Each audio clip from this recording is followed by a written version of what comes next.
good evening, good morning, good afternoon, wherever you guys are. Good to see you in here. Sub 2 Game 4 Paul Rowe, good to see you in here. Astro Lux, good evening. Never seen that startup warp thing before. Yeah, it's new. It's a little new. Probably like maybe 2 streams old. So just trying out some other new bits here and there. But good to see you guys in here. Trekker Kev, afternoon, eh? How's it going, bud?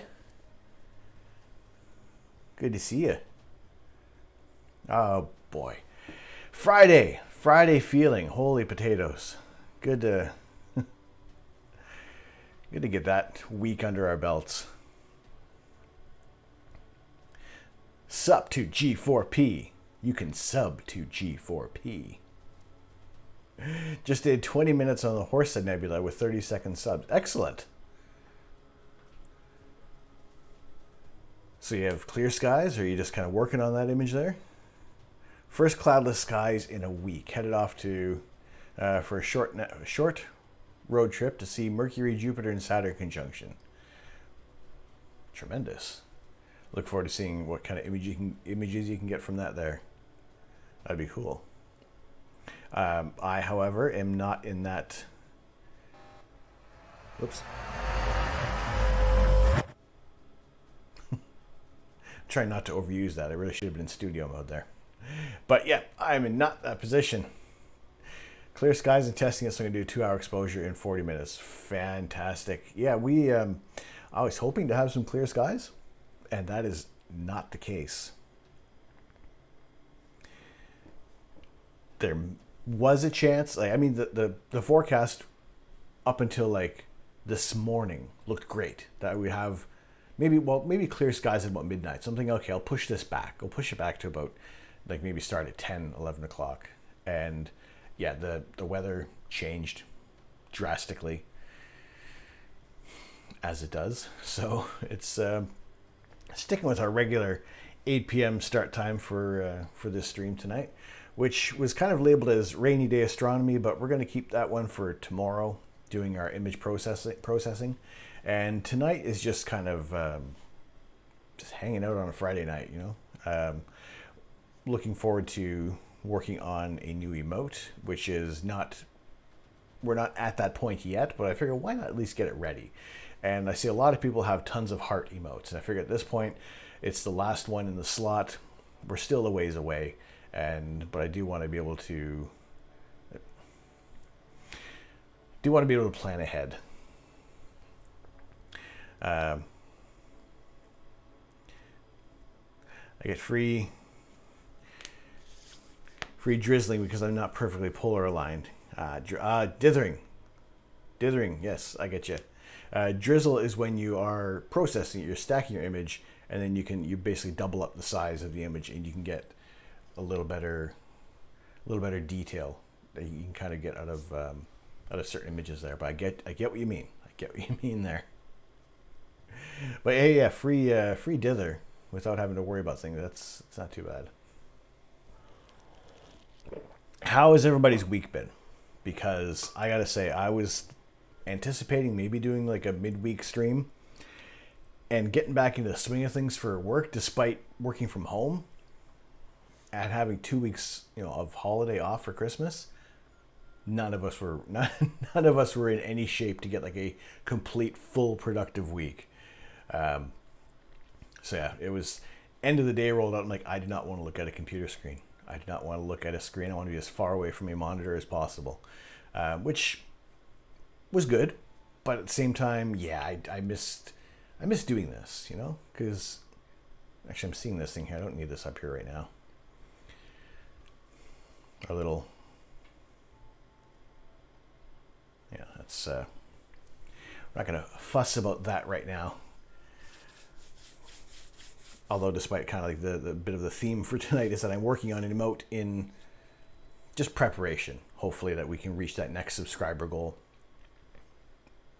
at some point. But at least I'll be ready so that if we can reach that goal eventually down the line, then I'm ready to upload that next and pretty much last emote. And It's a bit of a bittersweet because I got to wait a long time to do some hard work to get that next set of emotes ready. James Vade. I'm still in the middle of my work week, but going well. Glad to see you today. Good to see you guys too. Good to see you, James. Been catching up with some of your posts on Twitter there, Instagram, and all the other everybody who's posted online for their images. Some good stuff coming out this week. I was really hoping for clear skies tonight. Really was, because we need it. It was almost promised, and it's all gone. I had Saturday. Originally, it was Saturday and Sunday were clear, and then it switched to tonight at about from midnight onwards, and all night Saturday was clear, and that it's all gone. There's no more, nothing more. Pan for us. Pan. How you doing? Good to see you in here.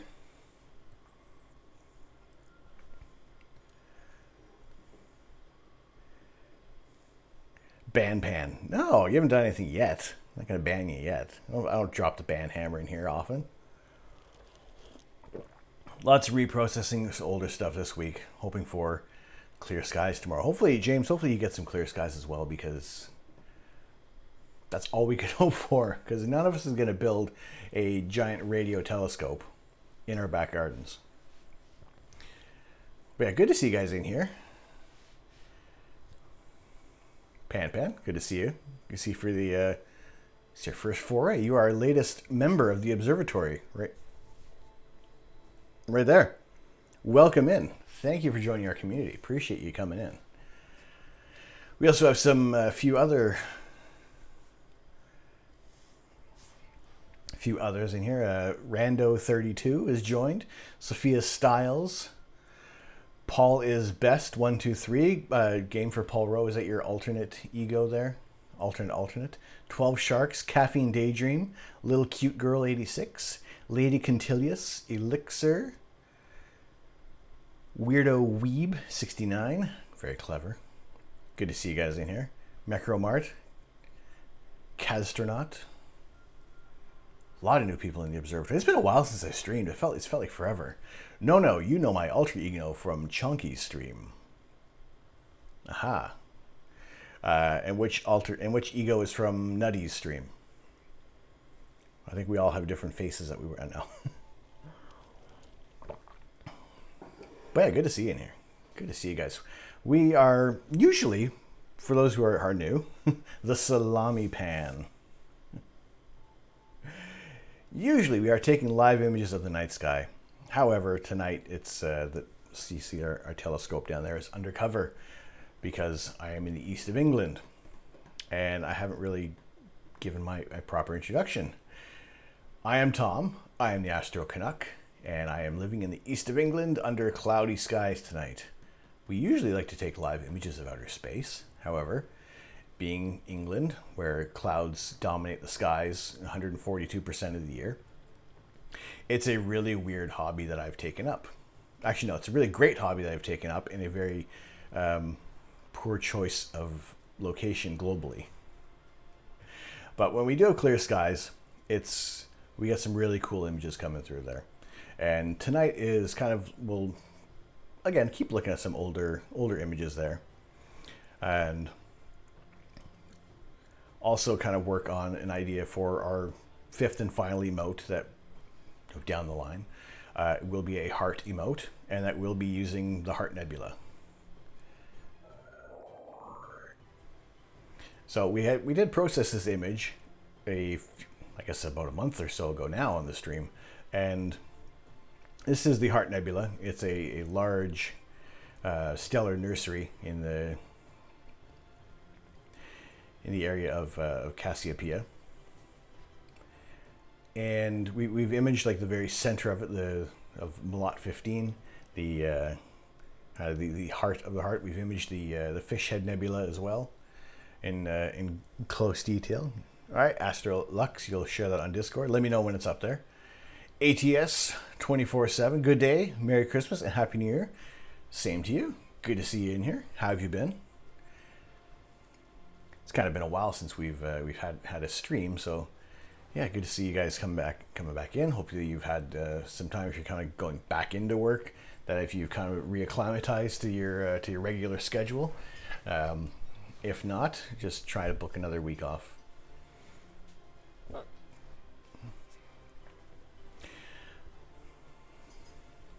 I think I bumped my camera again, because usually I'm here, but I feel like I'm way off.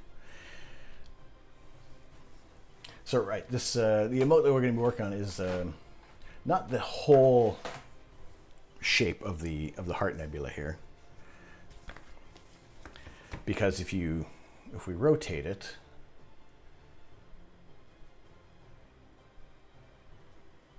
you can see it does form the shape of a heart. However, there have been a couple of people who have posted their images on, let's say, Instagram, and using this nebulous complex, and they have been flagged for an inappropriate image. I cannot imagine why this looks like an inappropriate image. And it's also been known as the Heart Nebula, but at the same time, sometimes people have called it the Dick and Balls Nebula. Because yes, it does look like a heart. It does resemble a heart up here. Down here, not so much. That it looks like a fish head at this point. So what we're going to do is we're going to make a heart emote, but in this shape of the not this.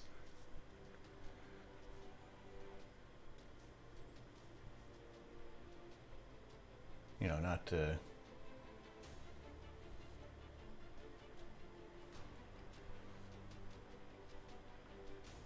this part.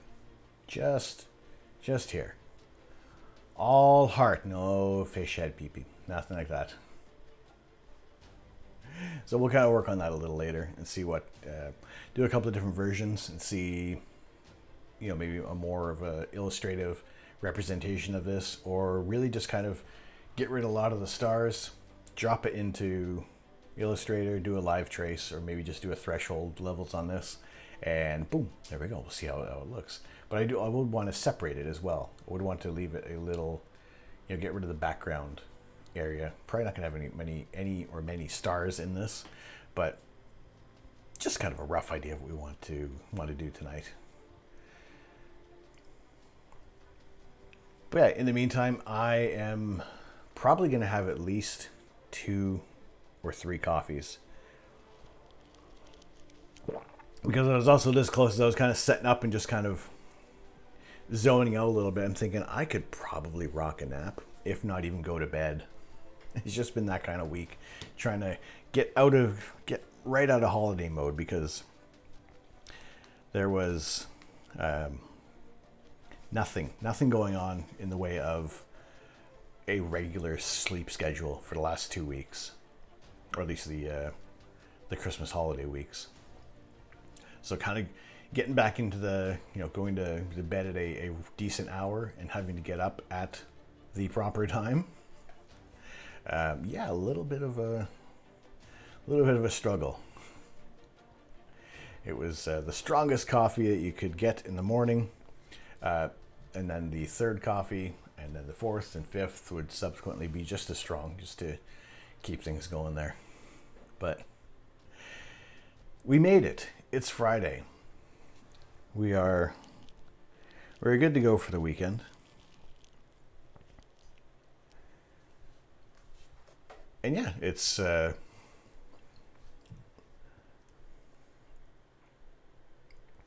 posted this on my OnlyFans recently. So no.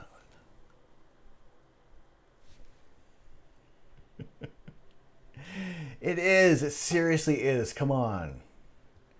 If you don't see a phallus, you are very pure of thought. You're uncorrupted. In fact, I'm going to move away from the Scroats Nebula. We'll come back to this mug at the moment. My version of it, that is, not as good as yours by a long shot. Ah, come on. Some great images we're seeing from people online. Thank you, though. I still haven't gone back and sat down with this nebula and done a proper processing of it. I'm happy with how this kind of turned out, and just kind of subsequently what other little bits we worked on with it. But at the same time, you get your people are watching you, or I'm trying to condense a lot of my thought process into things. And when you're streaming online and you get a phone call from Mrs. Canuck. Hi, sweetheart. How are you? Sorry. I didn't look at my phone. You're twitching, aren't you? I'm sorry. She's not even watching. She's not even watching. It's working. There's a time difference. No. All right. I'm gonna go now because I was gonna call and complain about somebody, and I can't do that if you're on TV. No. Bye. Bye.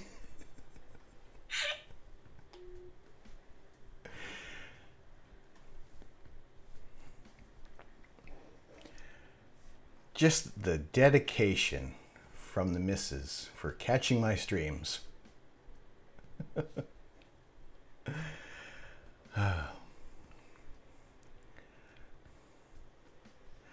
Okay, you do have an OnlyFans for your space pics.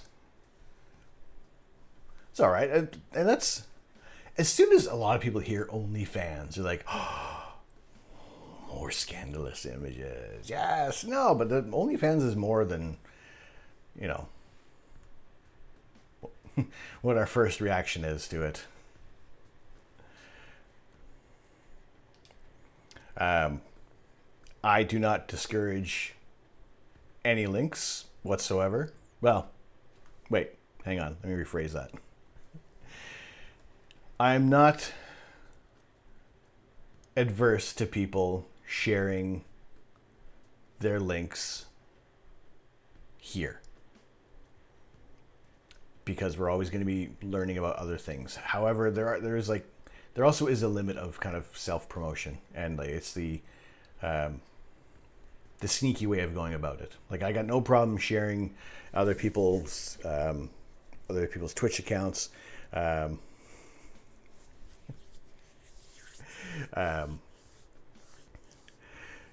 So now your own Twitch, if you're a streamer or if you're doing something really cool, always happy to share someone else's work as well, because that's what I want to be able to do, is be able to share a lot of things and try not to think of OnlyFans as just boobs.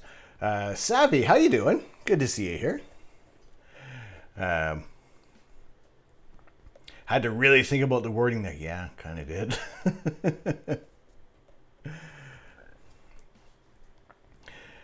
No, I'm not going to post that. Space pics with naughty descriptions. Drop it in the Discord. Discord is much more broad, I guess here there's some things we kind of got to worry about. What nebula are you looking at this evening? We're kind of looking at some old stuff, because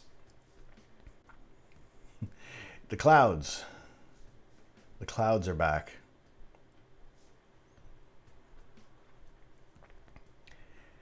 Had we have not had the clouds if the clouds weren't here, and if they had buggered off, right now we would be looking at, let's see, we would probably, if the clouds weren't in, we would be looking at the Christmas Tree Nebula and the Cone Nebula. That's what we would be looking at right now. However, we're looking at clouds. Doing good. Good to see that. Lots of snow. Is it snowing where you are, Savvy? I mean, there was kind of the promise of snow here, but yeah, not No snow yet. Nick? Evening. Evening. Good to see you in here. How you doing tonight? How are things? Luxy put it on Discord. All right, cool. We'll jump over there in a second there. The Cloudy Nebula, then. Yes, it is the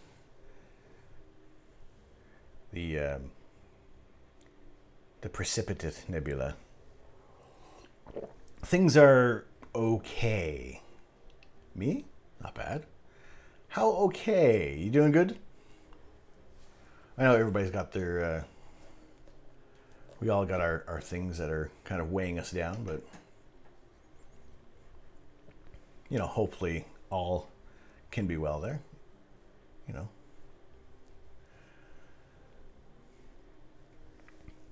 It stopped now, but had a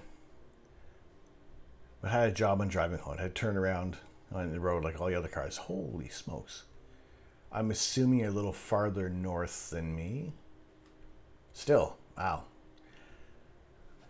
Yeah, I feel like there's only in the area that I've lived in the past 9 years, 10 years, there's only been really 2 significant snowfalls that I remember. And it was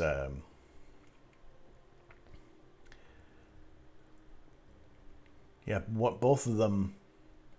I mean, there were smaller snowfalls that caused me pain and suffering to get to work, or not, more of just headaches with transportation.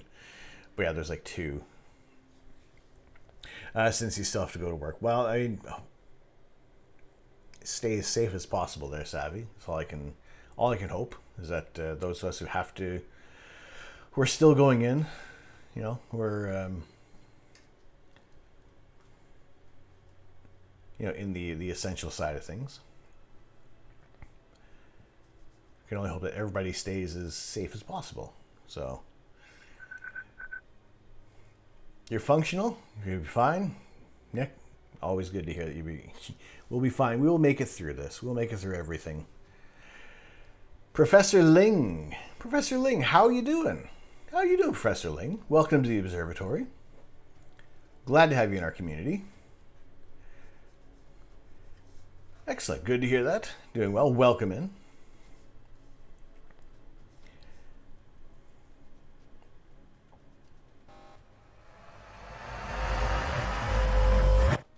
All right, I'm going back to that stinger because the movement gives me a dark screen. So I'm doing that to come back to this screen. How are the skies tonight, Pooey? Terrible. I was supposed to have clear skies tonight. I was really hoping that we were. And unfortunately, no, we don't have any clear skies, so we're doing what we can. Tomorrow night is our rainy day astronomy, where we'll do some image processing, because unless the weather changes drastically, it's just like this down there, nice and gray and cloudy. But tonight is just a little bit of kind of yammering on about astrophotography, astronomy, and kind of anything else in between, and looking at designing a new emote, and just kind of being prepared and not having to scramble, and, you know, being able to upload that thing right away for those who are supporting the channel, that you guys get to have some cool emotes.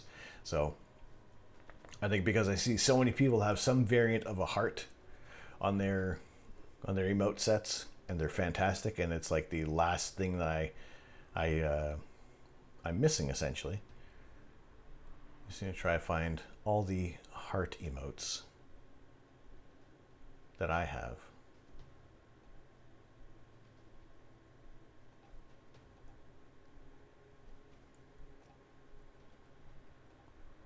It's actually quite a few.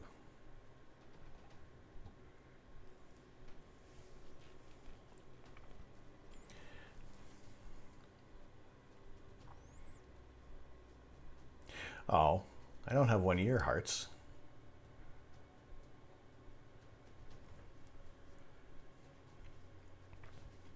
So yeah, we're going to use the Heart Nebula as the base for our emote. We'll see how that turns out. Whether it's going to be more of a photographic looking image, or it'll be a little more stylized in like a bit of a form of a cartoon. We'll see just how it translates, and hopefully get something interesting out of there. Should I test with a Barlow because of less coma, but at f10? If you're going to be using a Barlow, pardon me, you're magnifying things, so that's going to put a bit of an increase on it. It's going to put you're at an f10, it's already pretty slow, and putting a Barlow on there, it gets even dimmer. It's kind of the opposite way of when you put a reducer on your scope, that you can kind of also you reduce that focal ratio as well. Whereas with the scope that I have right now, it is f8 natively.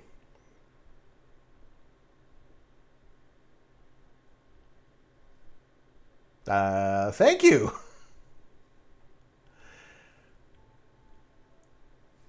Thank you so much. £20 donation to the observatory. I appreciate that so much. Thank you. That's tremendous. That is very, very, very gracious of you. Thank you, Mr. Anonymous. Mr. Madam Anonymous.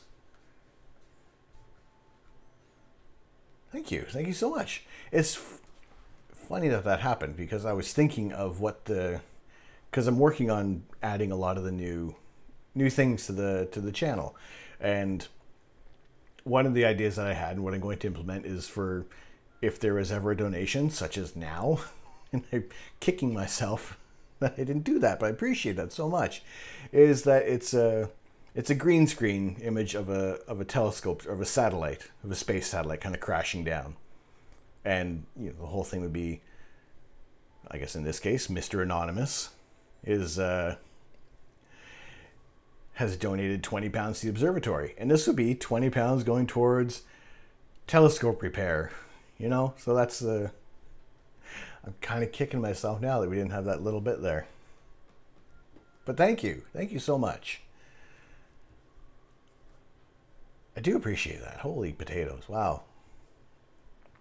Anonymous is so rich, donates in everyone's channel. I need to meet this person. Sub to G4PR.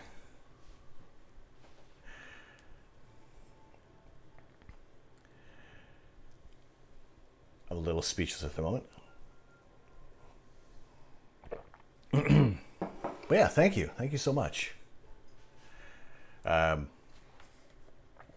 no, that's the next. No, these don't come in that often, so I'm definitely going to have to be.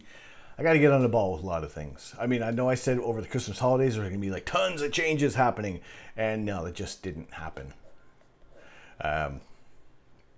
But I think it's also weird that now I'm getting back into the swing of things with work and getting back into a normal schedule, because holy cow, were things messed up sleep-wise for the last few weeks.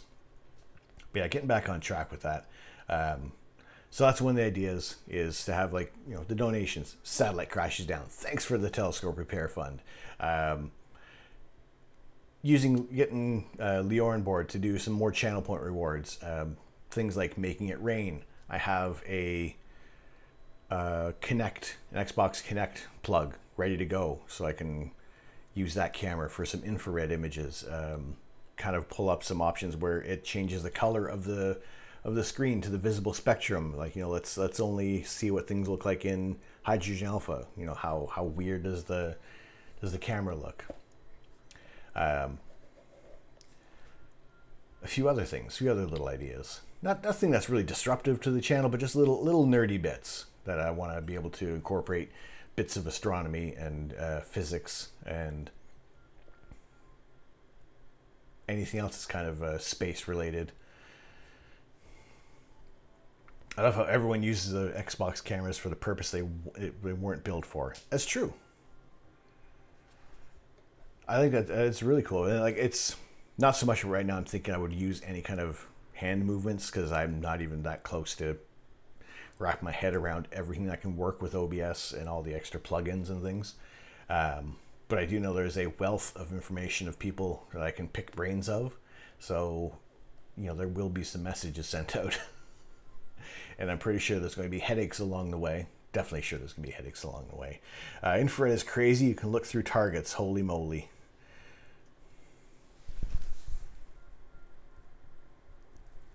Maybe I won't. Just using the Xbox One.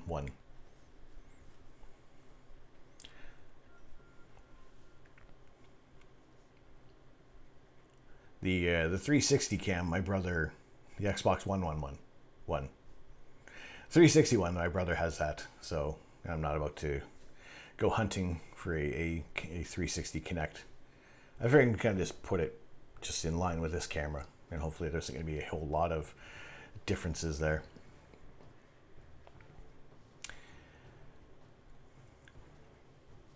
But let me get Discord open here. Because Lux, you did say you posted up an image on there. I don't want to stray too far from things.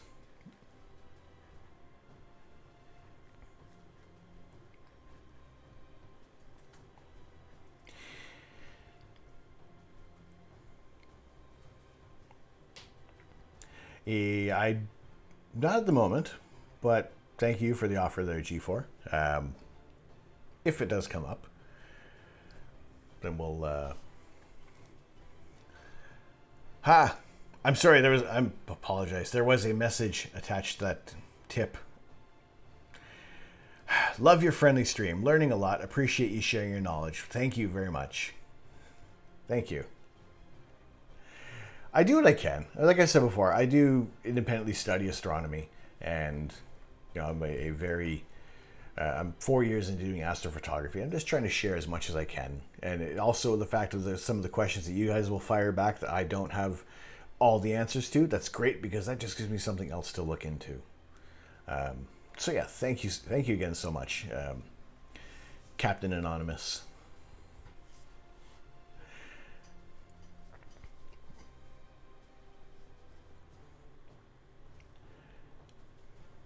Right, and over to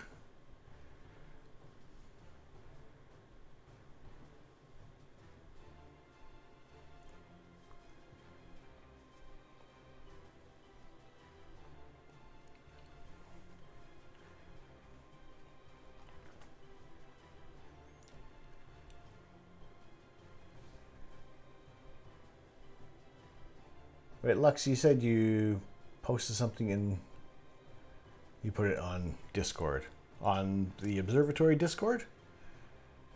I don't see where that is.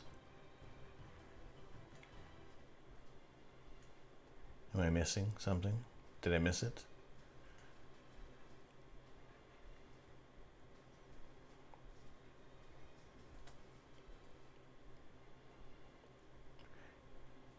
In the show your images.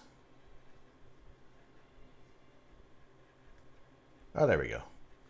That's weird. I clicked over there and I wouldn't see anything.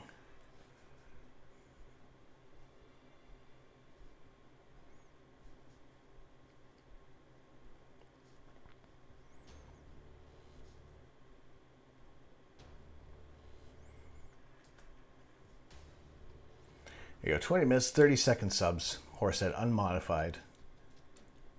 You know, for an unmodified camera to be able to see, you get the shape of the Horsehead Nebula. You know, I've tried to shoot it before, and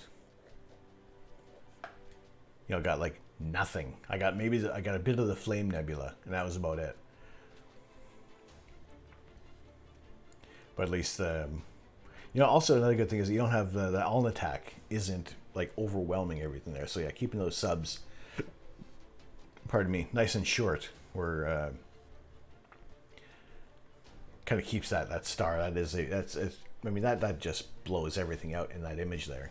So there's you got to be very diligent with your imaging without letting Alnitak take over everything there. And that's that very bright star there, Zeta Orionis. It's really poorly placed. If it wasn't there, it'd be a great target to shoot. It'd be a little easier.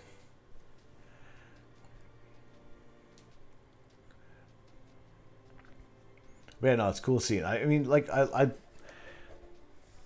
really love seeing an image coming out of my own camera, and just as the same thing when it's coming out of your own camera of targets that everybody else is shooting, and it's like this is my image now. This is mine. These are my photons. I've collected these bad boys.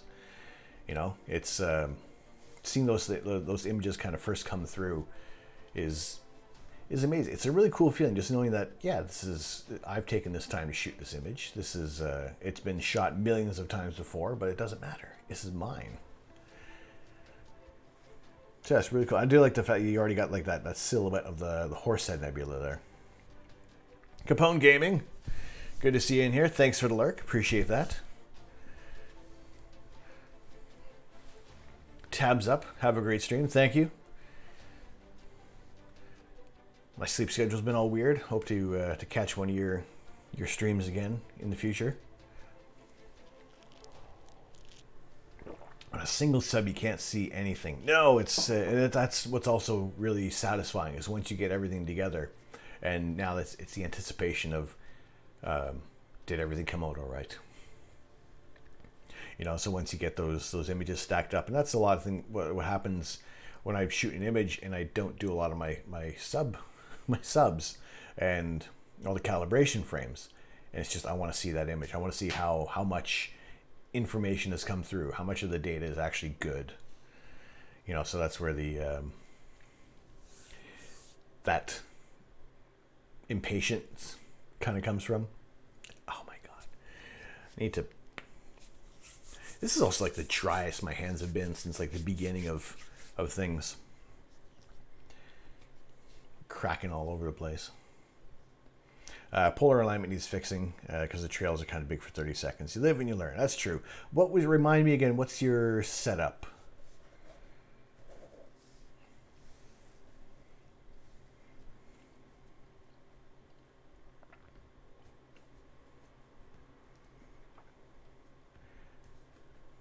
Because there's always going to be things that we can do to try to improve things in the future. And I think also at the same time, it's important to have the nights where the gremlins attack, because you get a nice base to start over from again. But at least you have that foundation kind of being built up all the time there. Just got home from work and have been treated to an Astro Canuck stream, TGIF. Yes, Samsung, good to see you. Good to see you in here.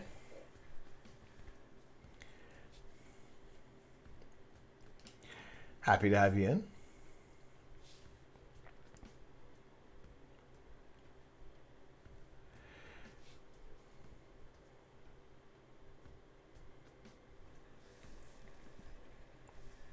Eight-inch Newtonian, 1,000 millimeters. Is that right?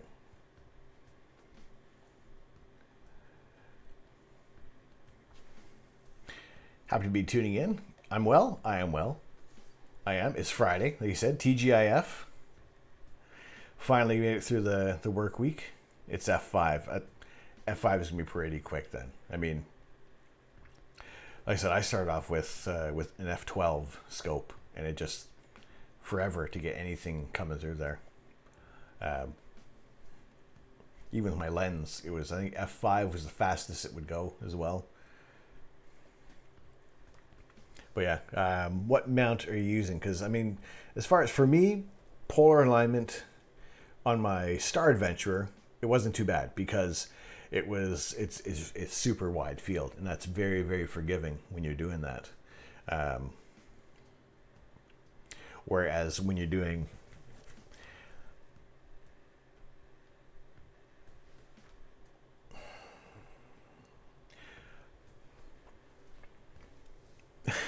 I'm gonna get back to you in 1 second, G4. With the Star Adventurer, a wide field image, a short focal length, like 25 millimeters is great because it's nice and forgiving. And your polar alignment doesn't have to be fantastic. However, yeah, if you're using an HEQ5 and you're polar and you're shooting at 1,000 millimeters, your polar alignment needs to be like bang on. There's only so much that your guiding can help a bit there, but yeah, if you're off quite a bit, then yeah, that's at those long focal lengths. A lot of the stuff needs to be tuned in fairly tight.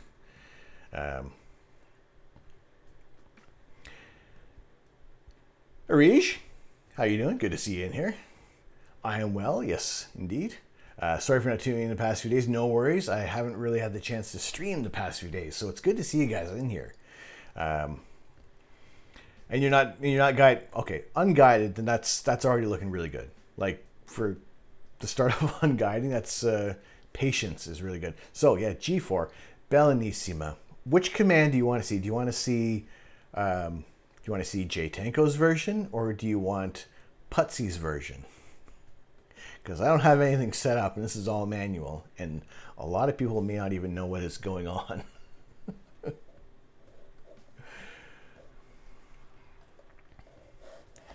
Now, before we kind of, G4.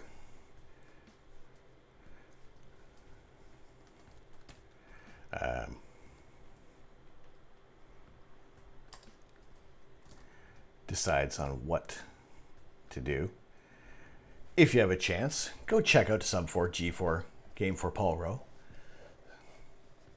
He does play Beat Saber. He is training to do a 24-hour Beat Saber stream. He's training hard. And maybe one day, someday, we will see that happen. The magic of Game for Paul Rowe doing a 24-hour Beat Saber stream. That would be incredible.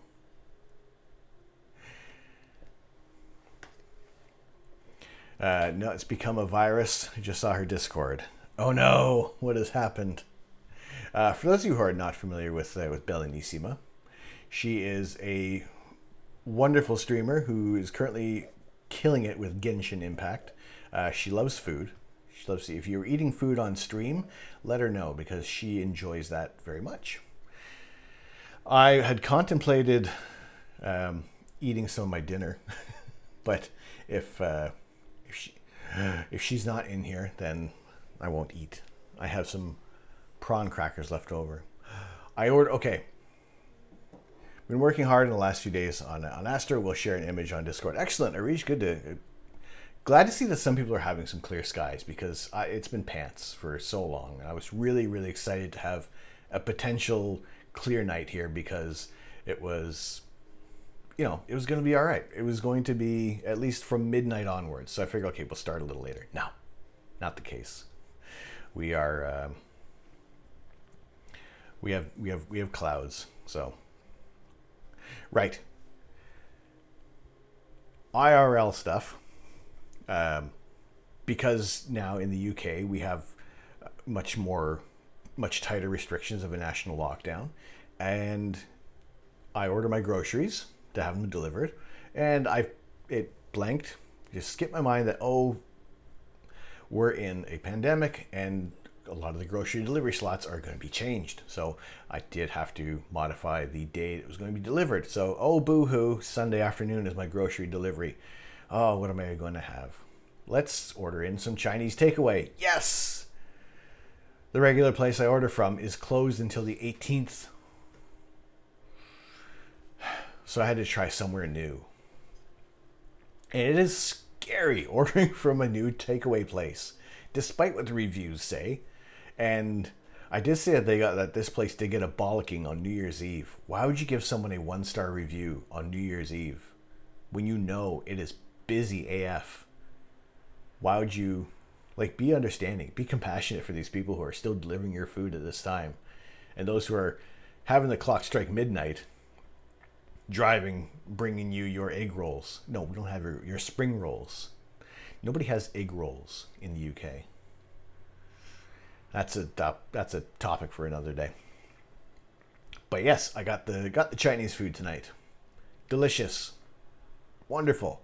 Spring rolls had coriander or cilantro, depending on geographically where you're from. I do not like cilantro. Coriander is gross. It tastes like soap. It ruins everything. So that was the biggest complaint that I had from this new place I ordered from. The spring rolls had some cilantro in it, some coriander. Kind of start packing things up, getting ready to stream, figuring, okay, there was no fortune cookies. No fortune cookies with this place. The food was delicious. It was nice and hot. It arrived on time. It was very flavorful. No fortune cookies. I'm stuck with an old fortune here, sitting underneath the computer. You will conquer obstacles and to achieve success. That's an old fortune. Well, I would still like to conquer more obstacles and achieve more success, but still, it's an old fortune. In bed. So yes.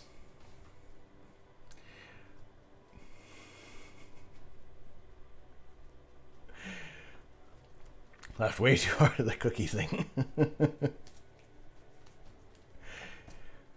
It's that little bit. You know, you want that little crunch, a little sweet crunch at the end.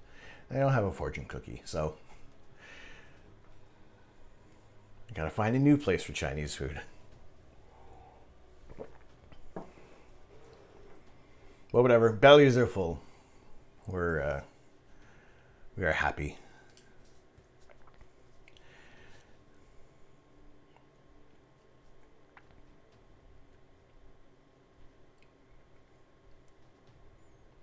All right, I saw something else popped up in the Discord there.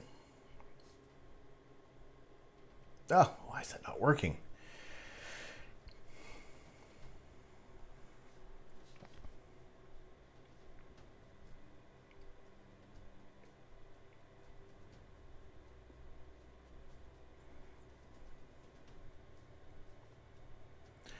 Heart and Soul, 250 millimeters.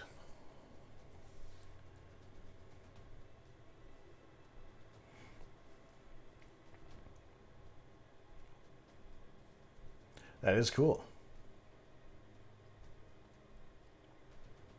And oh, that was your processing on Hubble data. Yeah, I still have yet to do that, to grab any of the Hubble data and try it out for myself. And also, like, kind of now getting the knowing what's out there, and having a good idea of what it is I'm looking at. I think it's about high time I did give a shot with some of the Hubble data. I think it'd be really interesting to see how it'll turn out. I mean, it's got to be good data to work with.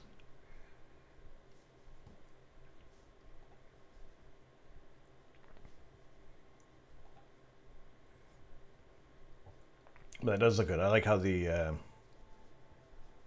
colors in the Heart and Soul there.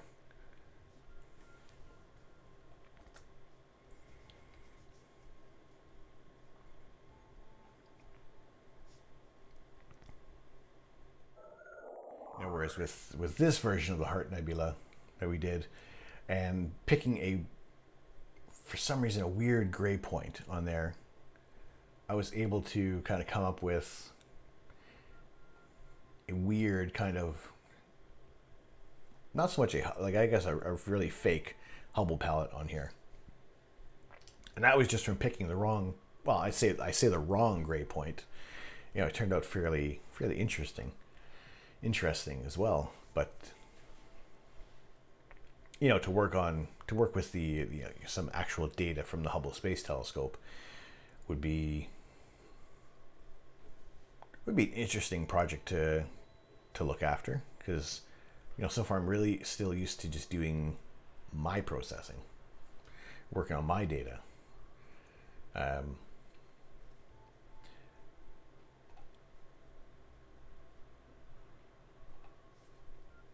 think that'd be interesting to kind of give that a go there.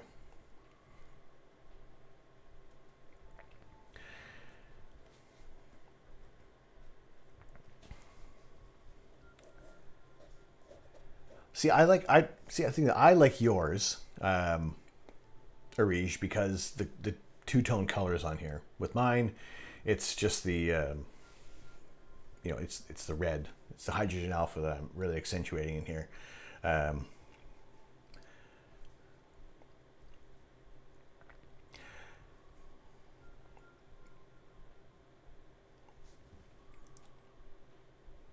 So it's the way how that is there.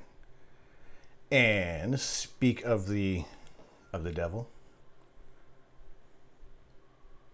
I gotta get this right. I gotta get this right.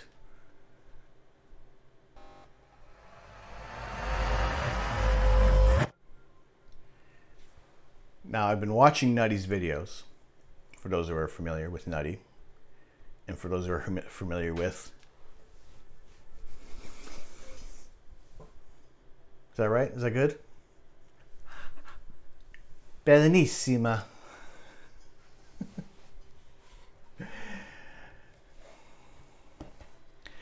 Bellissima, how are you doing?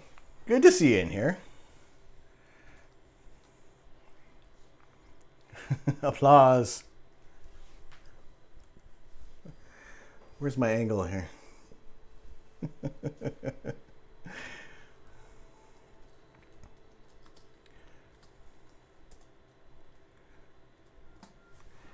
There you go. We had mentioned her earlier. You were mentioned in favor. How much you enjoy food. How amazing you are at Genshin Impact.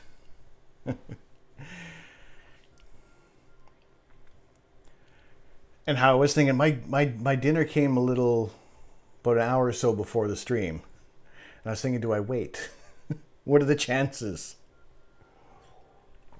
And then I went on about a tirade how they forgot my fortune cookies. So, Lux, of course, the clouds just rolled in now. No, nobody wants clouds. We do not want any clouds here.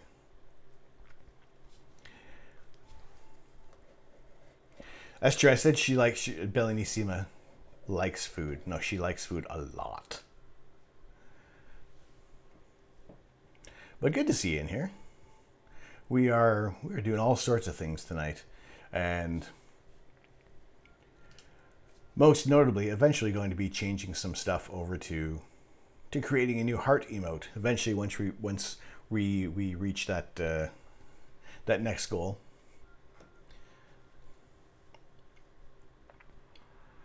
Of creating a new emote.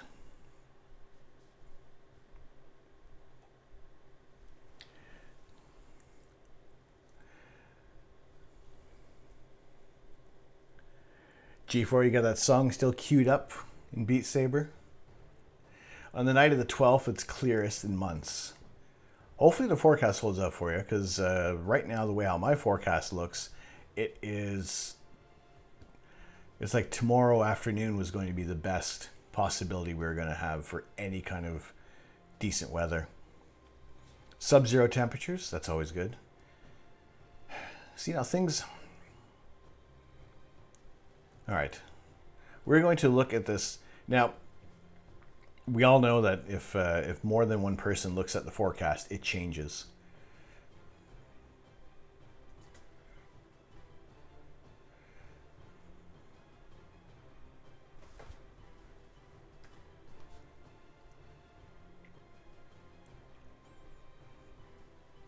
However, now they're saying, now the weather, now I know a lot of people kind of take this app, Clear Outside, with a grain of salt. That's true. So do I, because tomorrow night, I mean, tonight, it says that there's going to be okay skies possibly tonight. You know, for obviously green is good. Yellow, it can go kind of either way. It's still light clouds. It may change, and if it does, I'm happy to take a 15-minute break, pardon me, and see if we can get things powered up. However, I'm not holding my breath for tonight, but now tomorrow night, and if it is going to hold for at least in the early hours, then I will definitely go to start a stream at about maybe 5:30. Maybe 6 o'clock Greenwich Mean Time. And hopefully we can maybe get some live astrophotography tomorrow night, if that's going to hold up. Yes, Astrobot, I do have my mic clipped on. Vancouver forecast never changes. Never, never, ever. And no dew, that's always good. What's ours at there? Not that I'm too concerned at the moment there. Yeah, tomorrow night is -1. We're at sub-zero temperatures. The camera has to work not as hard. So, I'm figuring tonight is most likely going to be a write-off, because if it's not going to clear up until maybe 2 in the morning, and you know it's bookended by iffy skies, then you know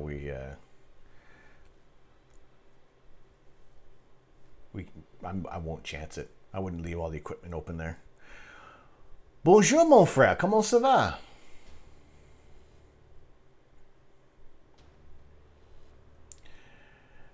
Wishing you clear skies and cold temps. Well, you got half of that right. You got half your wish. It is cold.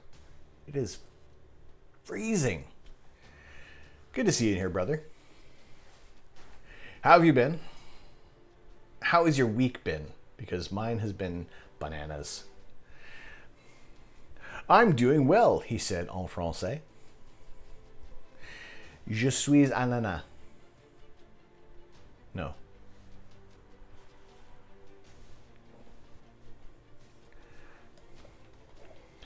Yes, that is my actual brother. That is my IRL brother.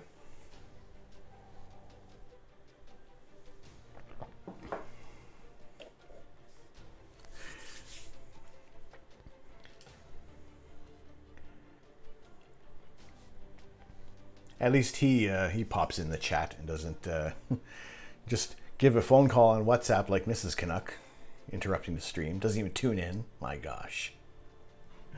Thanks for translating. My week has also been pineapple.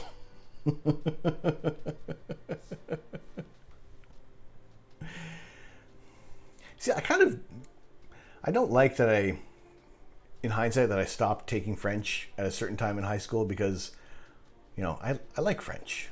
I think it sounds wonderful. You know, like, je regrette, je parle un peu de français. And then after that, it's just back to English. You like pineapples, but you don't like cutting them. I'm the same way with mushrooms. I like them, but I don't like to wash them. God, what else? Avocados can be a pain in the... Can be just a general pain.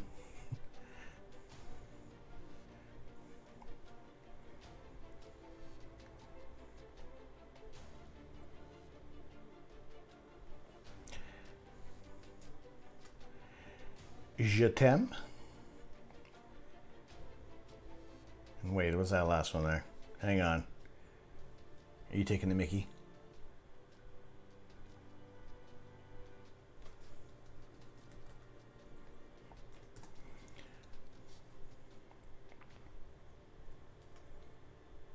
Aha.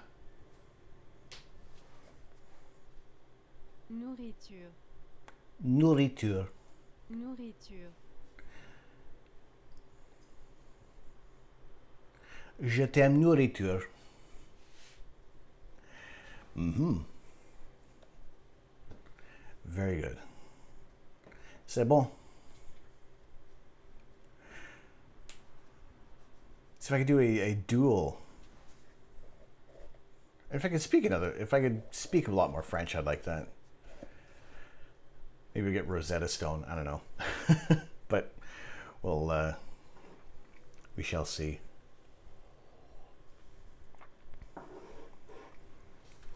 I mean, it's hard enough translating star maps and things like that. Why getting into another language? I don't know. We shall see. But yeah, tonight, like I said, I was hoping for clear skies. Not going to happen. We are... You know, this is our weather. I'm in the east of England. The weather's pants. When we do have clear skies, it's fantastic. It's great. It's wonderful. We can see all sorts of galaxies. We can see planets. We can see nebulae. We can see Mars. We can see Uranus. Which we have looked at Uranus before. Uranus is beautiful. We love looking at Uranus's moons. Actually, I should probably get an image of that over here, because where is it? Where is that picture of Uranus?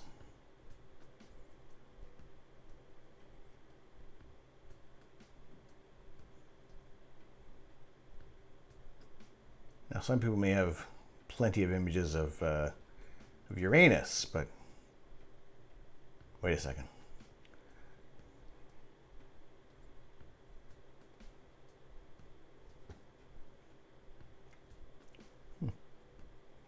It seems to have run away.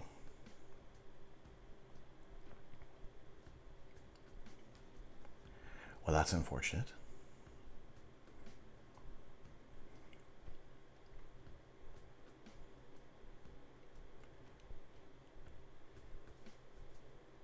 Where have all the images gone? Am I in a different folder here?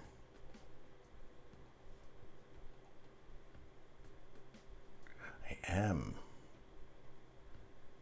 There we go. I've found the picture.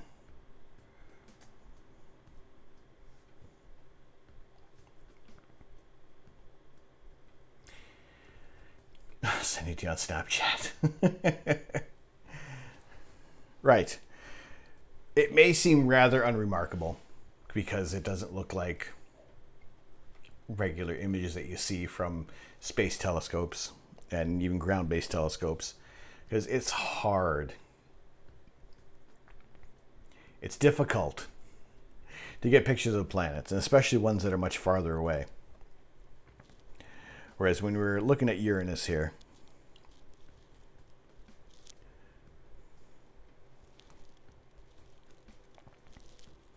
at a distance of about 161 light minutes, or about 3 billion kilometers away, we're able to get some shots of this ice giant, and we're also able to see the moons surrounding it. So the brightest point, that is the planet Uranus, but we also have some of its brighter moons that are in the shot. There is Titania, Oberon, Umbriel, Ariel, Miranda. They're kind of obscured by a little bit of the brightness there. But to be able to get that image, you know, it's unlike a nebula where you need to take a long exposure for the planets and, you know, like the moon, much shorter exposures, because they are nice and they're very, very bright.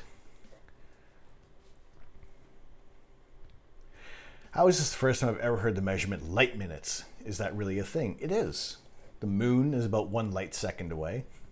The sun is about 8 light minutes away. Just basically measuring like the speed of light, how fast it travels.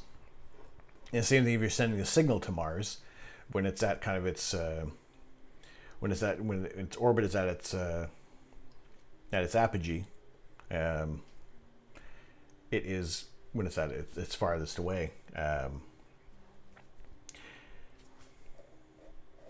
It's about 13 light minutes away. Whereas when it's when Mars is at opposition and it's much closer to us, then it's about maybe about 7 minutes for a radio signal to get there. Any asteroids you captured, I've not purposely gone for any asteroids yet. Up until now, really the scope I've had hasn't been, I guess, best equipped to try and capture anything like that. And there are other people who have it's better to have maybe a much wider aperture to try and capture a lot of light, because some of those asteroids can be pretty dim. I haven't really gone asteroid hunting.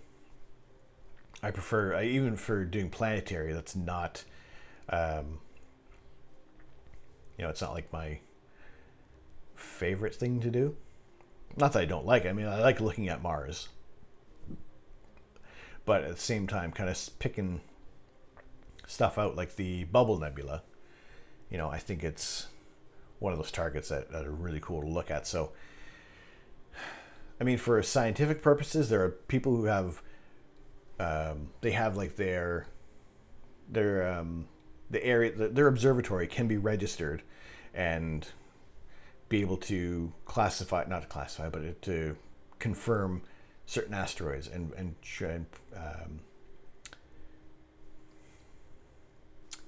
calculate their trajectories and just confirm with other satellite observations that are able to kind of track and record these. And if your position is known and recorded, and that way you can have like your observatory designation. Whereas with me, it would just be more of the hobby of trying to find something, because I don't have a fixed mount for my scope. It moves every now and then, and that can affect things, especially at long focal lengths. Keep getting ratios and lengths mixed up. It's not a fixed position, so you can't accurately track that. But yeah, there's any satellites, tons. I have large collections of satellites.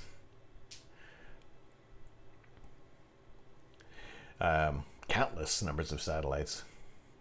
But yeah, for the most part, what I like to look at what I like to get images of are the bright nebulae, the big galaxies, things that are really interesting to look at.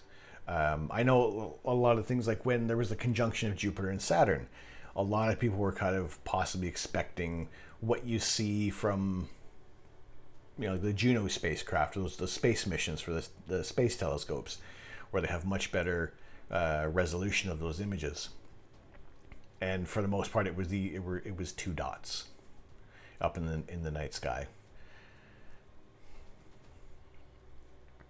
And for that point, it's something like that can be kind of underwhelming, because you can build it up that this is a really cool thing to see, but at the same time, for those who are just kind of on the fringe, it's not that intriguing. Unless you're getting really into it, then yeah, that's a really cool thing to see. So when I'm doing these images, I like to take stuff like this, like the Fishhead Nebula. This is part of that Heart Nebula complex. Asteroid hunters.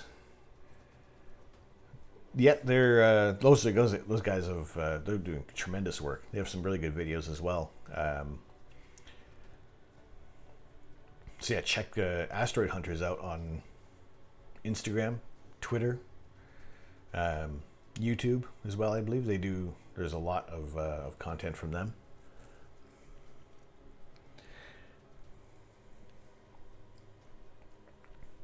If they track tornadoes, I'd be worried their name was they named their channel wrong.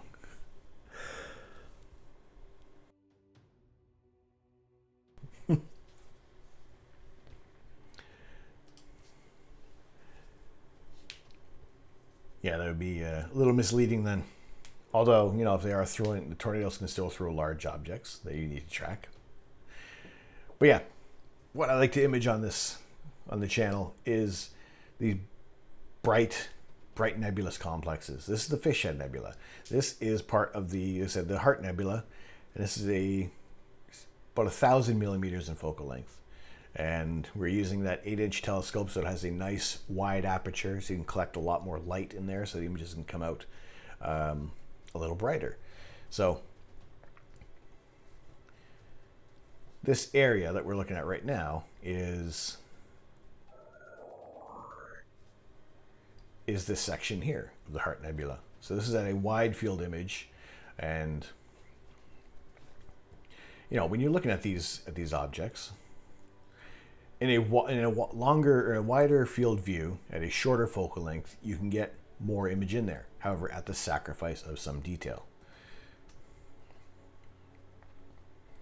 So if I was to zoom in on here, this is also a bit of a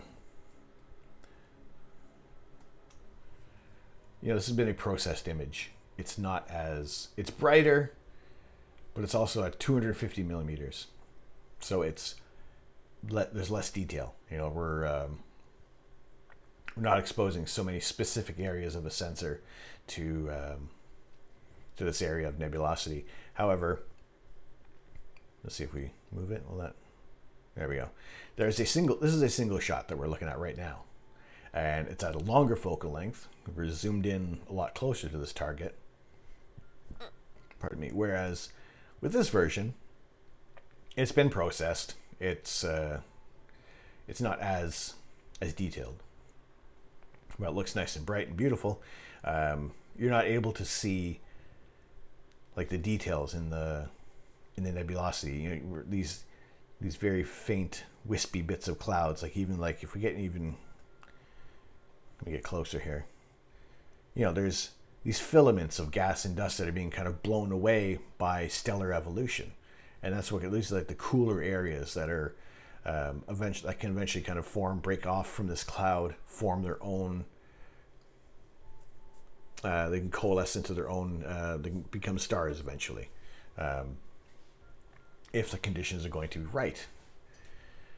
Whereas with the shape of supernovae, of a supernova, or a nebula, a supernova remnant, that nebulous shape is much more aggressive looking. It's much sharper because it's being formed by the death of a star, whereas these areas are being formed by the birth of a star.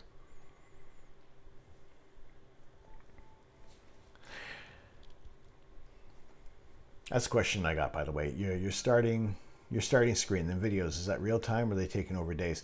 The starting screen, that's a project from, I can't remember the name, not Rocket Labs and NASA. It's actually oil for those. That's oil and water and ink for the starting video. It is called, the whole project was called, it was a nebulous project. It's conned. But they've done their job. It does look a bit like a nebula there. And I do want to do more work with that video as well to kind of create a 3D aspect to it where it's, you know, I mean, it looks cool. However, there's more that I can do with it. Make maybe a bit of some of that like 2.5 dimension parallax movement on there. So there is a little bit more depth. But at the same time, I also want to get the space engine, the pro version of it, through Steam, because what you can do, you can track and edit a camera movement throughout space. It's a little more detailed, and that way we can kind of, you know, I can create these planetary flybys to, you know, to have like a kind of an opening video as such. You know, I think the stuff from NASA was free. It's open source. Anybody can grab it and use it for whatever kind of medium they want. But to be able to kind of do a little bit of a personal flyby of certain objects, you know, we can fly towards the nebulae that we've shot and, you know, take a tour through Saturn's rings.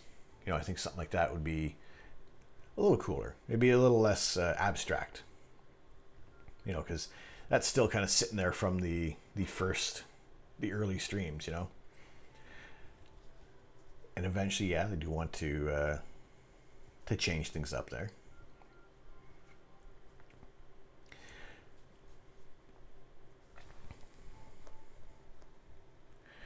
But this image of the Fishhead Nebula,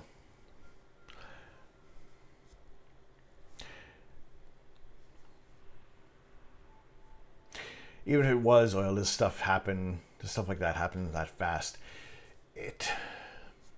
Not real. I mean, kind of. It does happen because we're at such great distances. Like the Heart Nebula right now, it's at about, what is that, 7,000 light years away.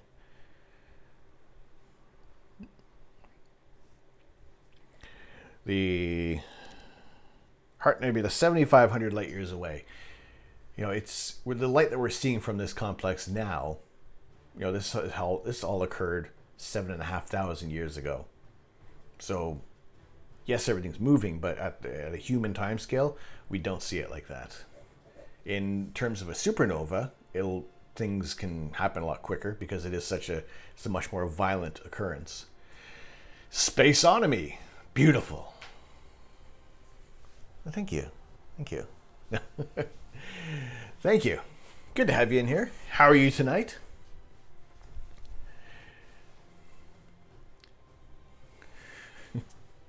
So yeah, this image of the Fishhead Nebula. This is one of our earlier images that we've taken on the channel.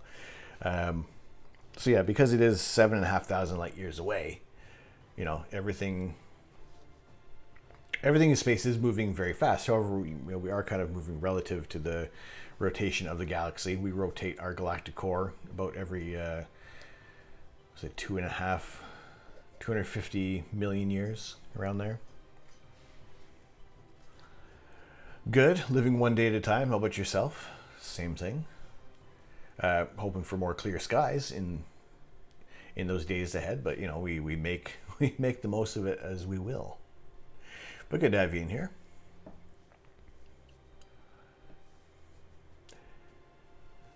So yeah, I would be interested. I always do mute. I haven't looked into the answer to this question, but it is, if we are traveling towards these objects and we are to travel theoretically or hypothetically faster than the speed of light, would we be able to see these objects changing as we get closer to them, as the light is reaching us quicker? I know that, you know, when you're traveling essentially you're close to the speed of light, it is basically just a white wall of light that you're going to be encountered with. It's not going to be like in Star Wars, or even, you know, much like this.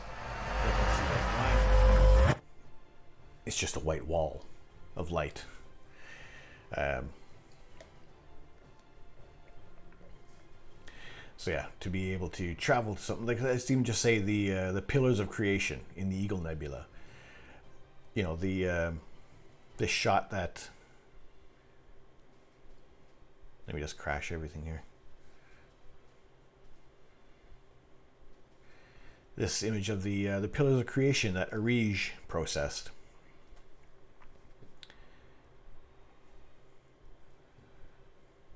It sucks you can't buy Space Engine Pro on its own. You have to buy it with the base software. Yeah, so that ends up being about it's about almost 70 pounds.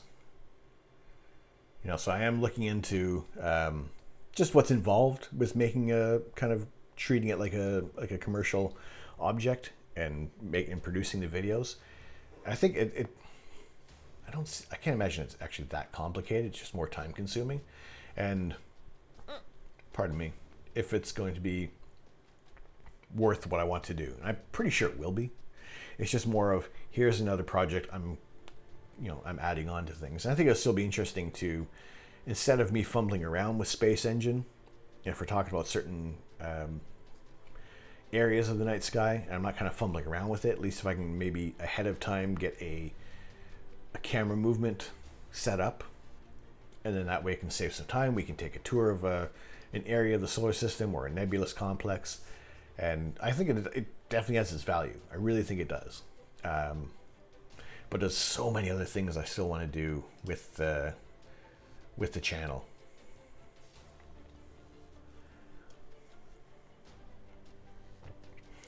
So, but yeah, going back to hypothetically traveling towards something at the speed of light and using the pillars of creation as an example. You know, it's a bit of a misnomer with these, because these pillars are essentially being destroyed. These are the kind of those cooler areas of gas that are being blown away by the stellar evolution of these stars around there. So like all this up at the top, like this is all being blown outwards. You know, all these filaments, it's going, you know, from the top of these. Let me see my mouse. Yeah, from the top down, all this is kind of being blown away, separated from the whole larger cloud. And to travel at the pillars of creation faster than the speed of light, to be able to see it within a human lifetime, it is pretty much all but confirmed that these pillars don't exist anymore. They have been blown away by the stellar winds being created within M16. So, you know, what we see out there doesn't even exist anymore, which is crazy to think as well, is that we're looking so far back in time that these events have occurred, and, you know, everything that's out there doesn't look like it does out there. You know, if you were to same thing. If you're to be able to look back at the Earth from 65 million light years away, at this, not so much at this point in time, but at that time, you could see the dinosaurs. You wouldn't be able to see the dinosaurs, but pretend that you can have a resolution of a scope big enough that you can see that far in the past. Everything that we're seeing out in space is in the past. Everything that you're seeing in front of you is in the past. It may be like a split, a very short, very, very, very short amount of time. But yeah, everything. So what you just said was in the past. Yes, that message that I'm seeing now is in the past. There really isn't so much of a present.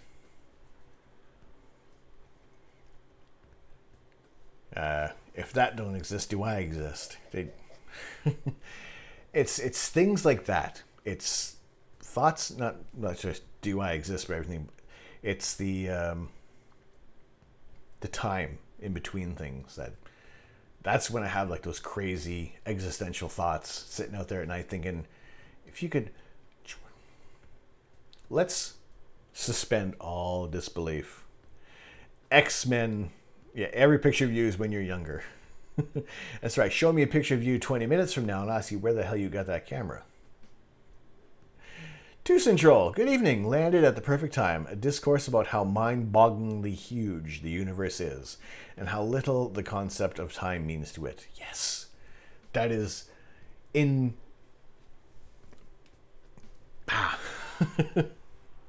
It's brain wrinkling. It's mind wobbling. To think about that and like suspend all belief. Suspend every bit of disbelief. Okay? The X-Men are real. Hear me out here. Nightcrawler, he can teleport anywhere, provided it's within his line of sight, or as long as he's been there before. Does that count for him looking at stars in the night sky? Can he travel to that star?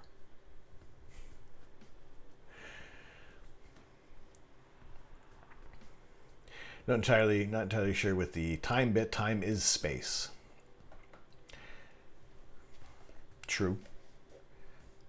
At some point, it all melds together. It's just timey-wimey, wibbly-wobbly craziness. Goal of life, to capture a black hole. There is, if you can look towards, I think M82, where they did the black hole that they did capture. People have imaged the relativistic jets of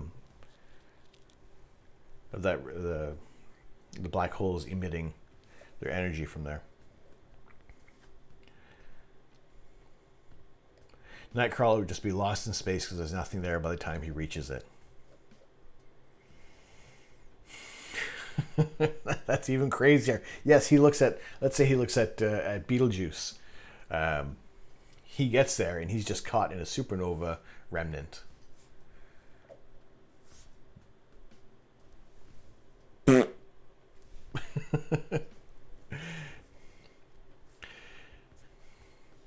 Guess depends on how good his aim is. That's true. Does he have to? Does he travel faster than the speed of light then? Does he have to correct for any movement? Ugh. How deep are we going down this rabbit hole tonight? Could Nightcrawler teleport to a star?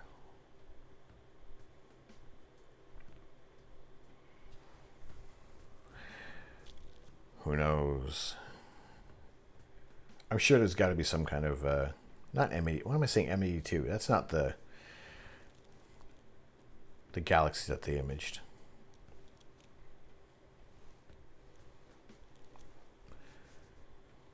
Get my galaxies all muddled up here.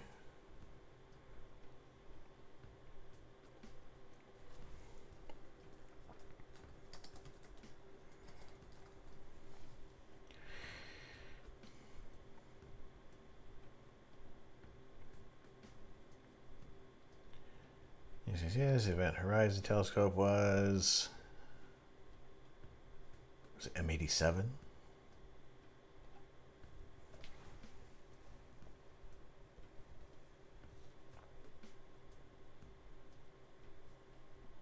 Yes, M87. So,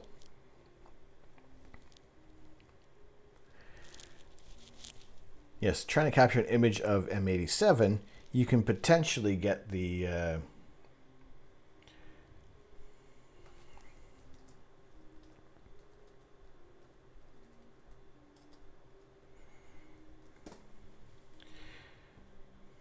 relativistic jets. Those are beams of ionized matter accelerated close to the speed of light.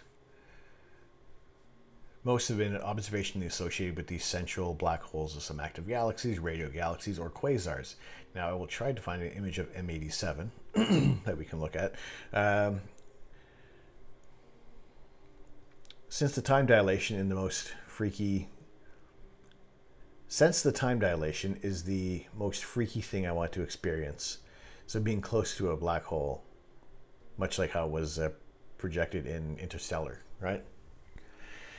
Consider, though, the possibility of a tractor, the fifth dimension in which time, and through therefore space, can be folded in that where, if that exists, then there would be no need for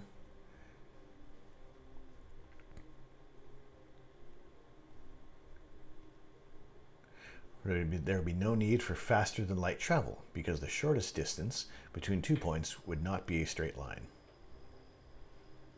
Not a tractor, a tesseract. Consider the possibility of a tesseract. That is true. Tractor of the universe. We'll go with that.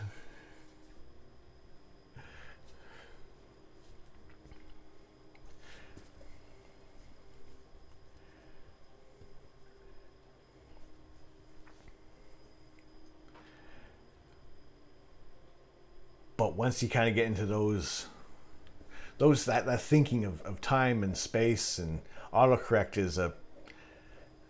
it can be a real pain in the ass sometimes. Like it really ducks up your day every now and then. Clouds really do mess with your mind sometimes. They do. Not so much just our fluffy white clouds out here, but the clouds of ionized gas and dust and everything else that kind of illuminates wonderfully in the night sky and isn't really there anymore. You know, we look at the Crab Nebula. You know, exploded about 1,000 years ago. To us, it's about 6,500 light years away. So it's you know, that occurred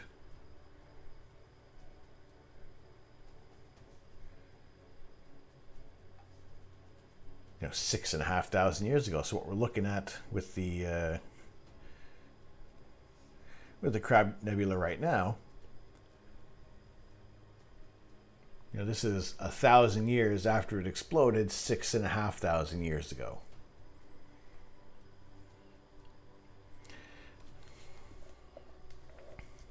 We're imaging space clouds. Yes, space clouds are much more interesting than terrestrial clouds. Way more interesting. I mean, at this point, it may as well get into photographing our local weather, because that's all we can get right now. The old balls. Hey, Pops, how you doing? How are you this afternoon, this evening? What time is it? 10 o'clock. This afternoon? It's pre-evening. It's about 20 to 5 where you are. Good to see you in here. So yeah, the Crab Nebula, one of the more popular targets. Is classified as it's the first object in Charles Messier's catalog. It is M1, and this was one of those supernovae that was recorded in 1054 AD. So it is well documented over time. And this is one of the things that if they had the technology 1,000 years ago that we have now, you know, we could definitely see the evolution of this. And there are some images that are out there that have been recording the Crab Nebula, and you can see kind of the pulsar, the neutron star at the middle there, kind of the gravitational waves kind of moving out there. And we have traveled to the Crab Nebula and looked at the star at the middle there, in Space Engine. Largely resembles how they interpret a black hole. But again, it was like the earlier version of Space Engine, so may or may not be as detailed as it would be in the newer version. So like I said, that's another kind of, I guess, a side quest for the channel, is to get that sorted out, and we'll get some cool images, some tours of space that aren't nauseatingly navigated by me in Space Engine. Physics indicates that mathematically the fifth dimension does exist. We simply don't know how to travel in it. And it's the same thing as, with like 2 dimensions. If you have your papers on a desk and you're sorting them out that way, that's it. That's as much as you can do. But as soon as you can put them up into the stored above in like the 3rd dimension there, you open up so much more space. And even something like Monsters Inc. with those doors, that's the 4th dimension. You can throw something in that closet there, close the door, and it's somewhere else. So yeah, I mean, there's to a limit of what, let's even go with what Interstellar does before he is before the end, before like the last 35 minutes or so. I think everything up until then can be is really, really interesting. But once that kind of goes in, once he's in like that tesseract, it is a little,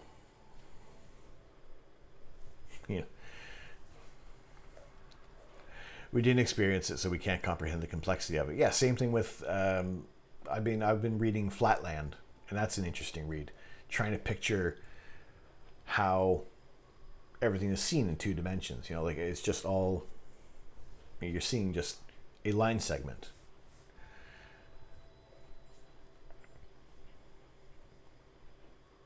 We travel to the 3rd and 4th dimensions simultaneously because the 4th dimension is time.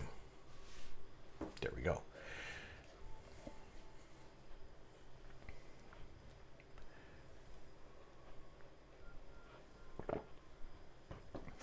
But yeah,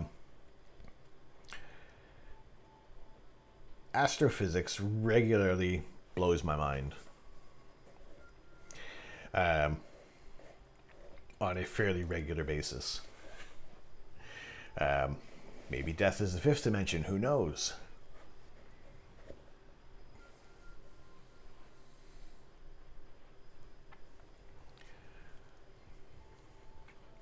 Love theoretical physics. It's because you can just go off on so many different ideas and entertain them to the very end, go as far as science is going to take you, and even try to come up with maybe some new science as well. There was a time when I was watching from with Cornell University some of the Feynman lectures, some of the Richard Feynman lectures, and interesting guy to listen to as well. I think kind of like a lot of the stuff he went on about, it was like, I'm still fairly new to this. I'm going to have to go back and watch those what lectures they have available again, and just because that was kind of like when I first started really getting into astrophotography and starting to get into studying astronomy. So I kind of just dove into as much as possible. So it's, yeah, I think I need to go back and watch those tapes again. Or I say tapes. It's YouTube, essentially. I played Space Engine for 2 hours, and it's stupid for some people to think we are not alone. It's difficult to think that, although, I mean, you just look at how it's alone in what respect? Because there could be other other life, but not as, you know, as complex as we are, you know, with this kind of advancement, I guess, or even possibly that, you know, we're looking at we're looking at the Andromeda Galaxy, 2.5 million light years away. You know, if something was looking back at the Milky Way galaxy thinking, you know, what are the chances of any life being there? That could have already happened. They could have already had their time in the Andromeda Galaxy. You know, whereas, you know, we have our time right now within the Milky Way galaxy. And because the distances are so far away, it's 2.5 million light years. You know, our radio signals have only traveled in a bubble of about 250 light years. You know, since the advent of radio communication, or just radio, or that humans since Marconi, you know, that's as far as that bubble has reached, and really that's not that far overall.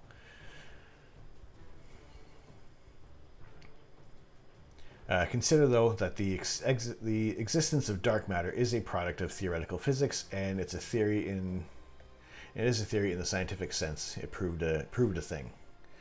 True, and that's why I always try to correct myself by, you know, using the word theory kind of willy-nilly.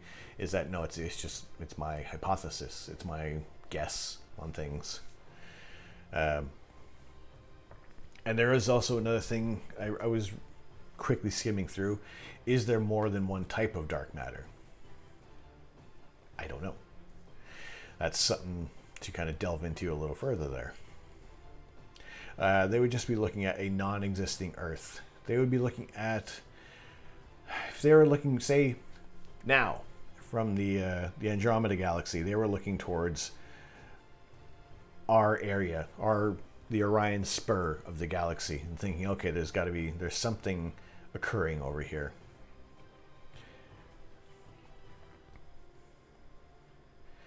You know, at that point, it would just be, you would have like the protoplanetary disk. Not even then. The planets will be starting to be formed. The sun would be formed. You know, this is a portion of the Andromeda Galaxy. You know, the core is just off to the right here, but everything else in here, these are billions of stars in this area. You know, even this smudge, it's a small dwarf galaxy comprised of its own set of stars. You know, so within this little region here, what are the chances that something else was looking 2.5 million years ago towards us? You know, and Earth would be, you know, it would be on the other side. It wouldn't be where it is now. You know, we might even not be, we wouldn't have been, maybe not even within view of the Andromeda Galaxy, because we were on the other side of the core of the Milky Way. And, you know, when they're doing a lot of observations, looking towards the core of the Milky Way, you know, that's like the zone of avoidance, because there's just too much data kind of coming through there to really separate it from you. You need to have, you know, you got to be looking at things in maybe the X-ray wavelength. There are two hypotheses of existence of sentient life elsewhere. One is that the universe is so large that it must exist. The other is that the unique event hypothesis, which states that the chain of events that caused sentient life to form here was so incredibly unlikely that it's virtually impossible to have even been duplicated. Yeah, that's it. It's just either we are alone in the universe, and that is a scary thought, or we are not alone in the universe, and that is an equally scary thought.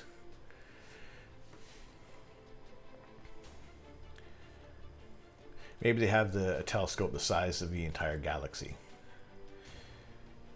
I mean, if you can have a scope kind of positioned well enough against another behind another larger body, you can gravitationally lens an image and start to get some data that way, to be able to magnify your image even further using gravitational lensing. But yeah, I posed a question to my brother asking, if I gave you an envelope,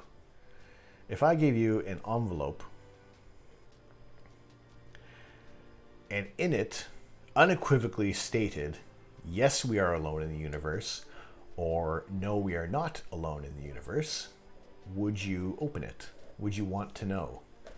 Because the second you do, that changes your perception forever.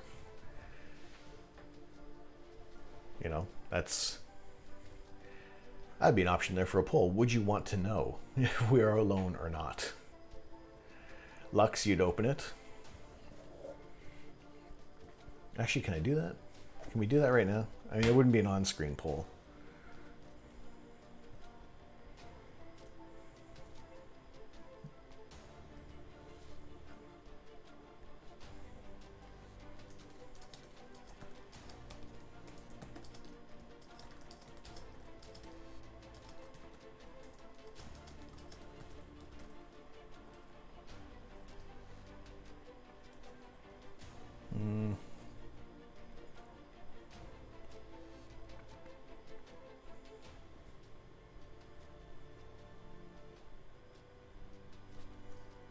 I don't know if I'm posing this question right.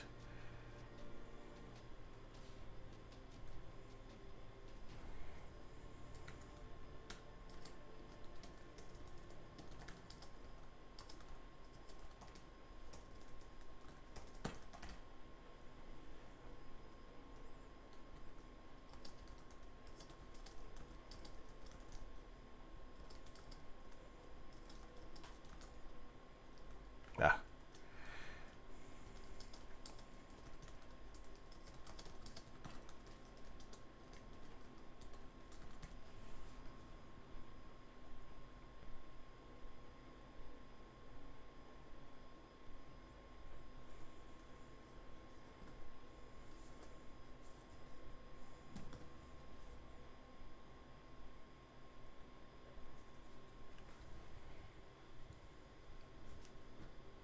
Knowledge is power. Fear is the antithesis. Of course, I'd open it.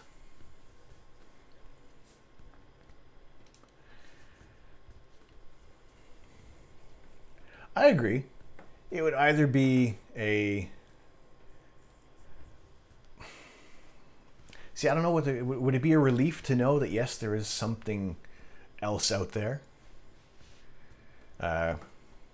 Rarely is not knowing better. That's true. Then you're just, it's a bit of ignorance, maybe. Or you're just kind of living in a state of epistemic ambivalence, and then you're just,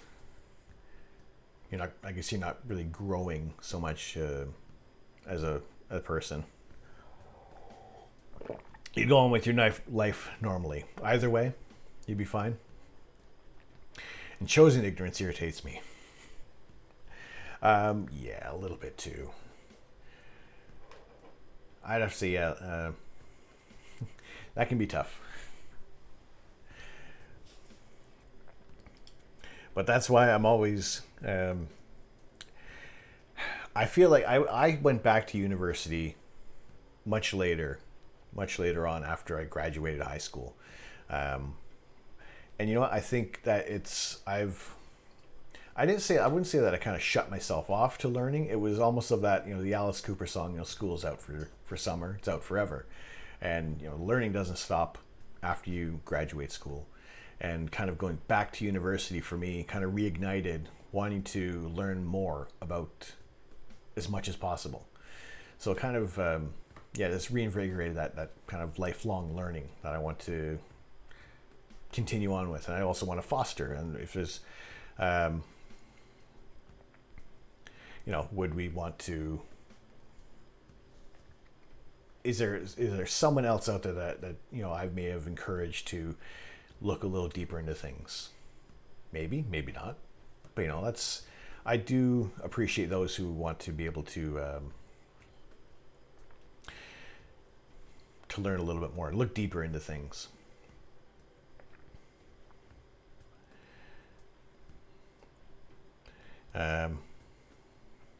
Not you live on with you go on with life, not going loco. Ignorance is bliss.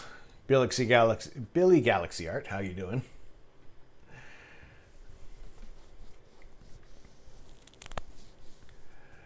Ignorance is dangerous. Good to see you in here. No, LOL. How are you? Off to work. Have a great stream. James Vade, thank you very much for the 103 bits. Appreciate that. Have a good, have a time at work. Stay safe. We'll catch you on the next stream. I think tomorrow night we'll kind of be going back to the to our image processing for, I don't know what image we're going to process, and possibly looking at the Whirlpool Galaxy. We haven't really done a galaxy yet. It's been a lot of nebulous features, so maybe we'll look at one of those galaxies. But yeah, thanks for stopping by. Thanks for hanging out with us tonight.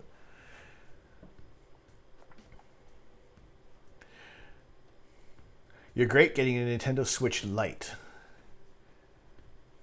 That's cool. I was like this close to buying a Nintendo Switch. And then I figured that, you know, I bought a PlayStation Vita, and that was stuffed in a drawer for a few years. So the Switch Lite, it's just the exact same thing as the Switch. It's just you can't take out the Joy-Cons, right? It's just all one piece now, like a wider Game Boy.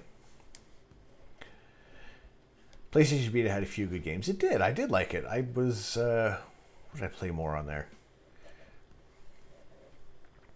What did I did? There was a Grand Theft Auto on there. There was some baseball games. But the games were also kind of pared down a bit. I figured, like, you know, using an SD card, you could just load them up with as much data as the discs. Switch Lite's harder to stream with, but you have to get pretty creative.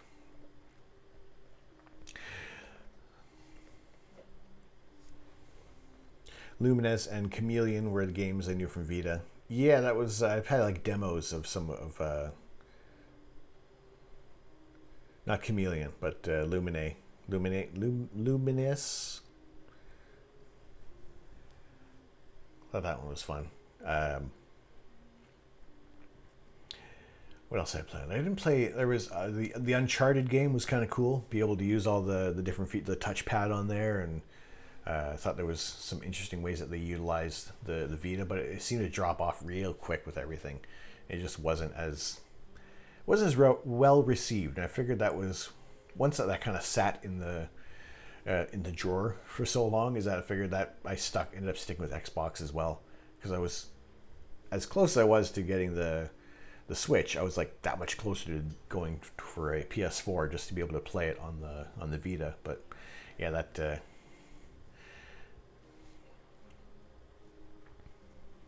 didn't work. When I get my Nintendo, I'm downloading Fortnite, of course. I've never ever played Fortnite. I've played Fortnite less than I've played Minecraft. Your drink exploded. Oh no. What were you drinking? Monster? Red Bull?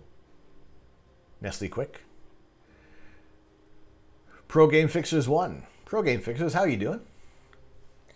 Good to see you in here. For those of you who are new to the stream, those of you who are just popping in to say hello, seeing what's going on here, I'm Tom, I'm the Astro Canuck, and when the skies are clear, we are taking images of the night sky. When the skies are cloudy, we are doing stuff like this. We are kind of rambling on about astrophotography. Tonight, it's turned into the question of, are we alone in the universe? Not so much as they're aliens, but just life in general. You know, when we are doing live images of outer space, we're getting some interesting images from galaxies, nebulae, planets, star clusters. Is one of my favorite images of the of the Rosette Nebula. Things like this that we look at in the night sky, interesting images that you just generally wouldn't be able to see from your back garden. I'm in the east of England, and because it is cloudy 175% of the year, we relish in the nights when it's clear skies.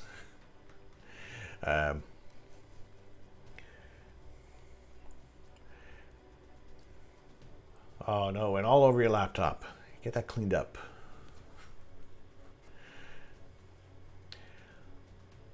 Coffee. You getting some coffee? You're gonna go for coffee. You want some coffee? Actually, that's not a bad idea. I'm out.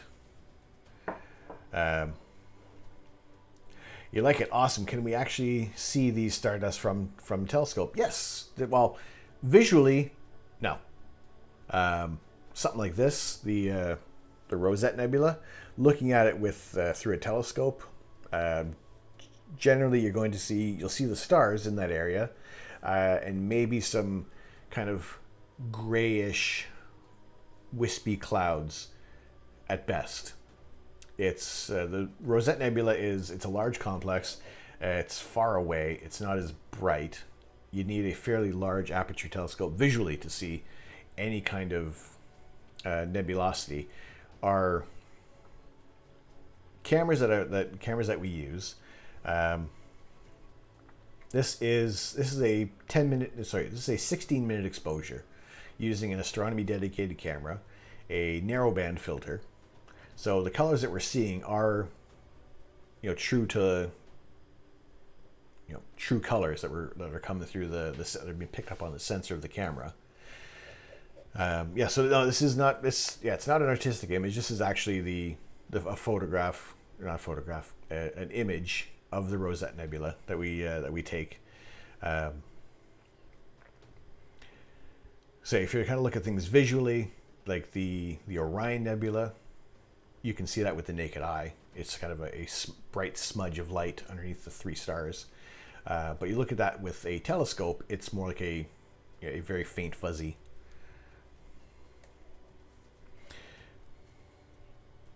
It's all fake. Our eyes can't see anything. No, well, to a degree, yeah. Our meat cameras are terrible. These are, biologically, these are the worst things to look at space with. We can see the moon, we can see star clusters, but seeing these nebulae is really tough because it just doesn't register. So how to capture it in cameras? Let's see, I don't have a picture of the scope at the moment. So usually I'm using this scope. This scope that's covered up underneath a tarp. Well, not a tarp, it's an all-weather cover, but it sits on a mount that is, I need to get a picture of this because showing it with my arm is just ridiculous. But it is on a mount that points towards the pole star, and it rotates counter to Earth's rotation, and it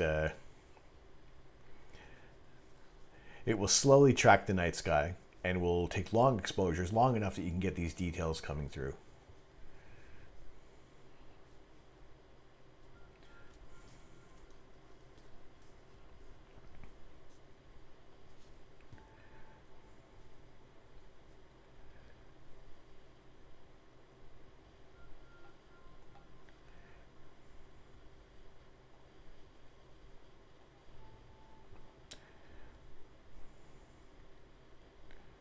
If there was ever a time that, there we go.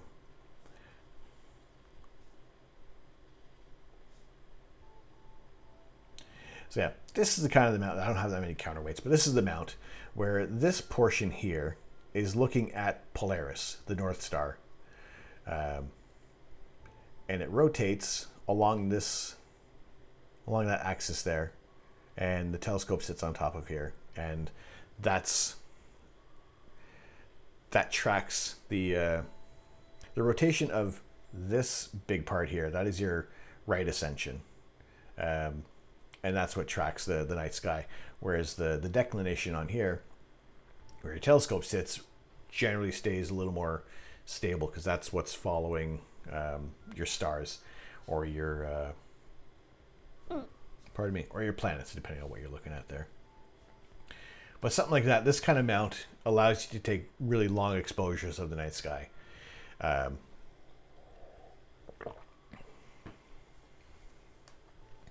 So yeah, that's the kind of mount that we use, and the telescope that we have on here is an 8-inch Ritchie Chrétien design scope. And I really should take more pictures of my gear because it would be very helpful. So yeah, with that and an astronomy dedicated camera, which is different from your DSLR. And I thought those sky wallpapers for desktop computers were fake. There are some that can be generated. However, everything that I do take on here, unless otherwise stated, these are images of outer space. We take images of galaxies. That was the Horsehead Nebula. Our closest galactic neighbor is the Andromeda Galaxy. And that is this one here. 2.5 million light years away.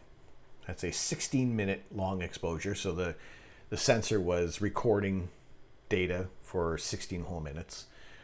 There is a little tiny scope on top of the larger telescope that will follow a single star. That's your guiding, and that's what's going to make sure that everything stays nice and stable, so that you are able to get as long of an exposure as possible to get as much detail coming out there. So that is what we aim to do for the most part on this channel. Like tonight, when the skies are cloudy, we still talk about it. We'll still talk about astrophotography and kind of any other questions about space that kind of crop up there. Whereas tonight has kind of gone along the lines of theoretically traveling faster, hypothetically traveling faster than the speed of light. Are we alone in the universe? Would you want to know if we're alone or not in the universe? Weird things like that. Our creator clearly didn't want us looking at space. No, our eyes are terrible. If you have a camera, you set it at 0.2 of a second and take a picture and look at night. Take a look at what the image comes out, and that's about as well as we can see when our eyes are adapted for the dark. It's like 0.2 of a second that we can, of an exposure, equivalent to an exposure of a camera of what we see at best.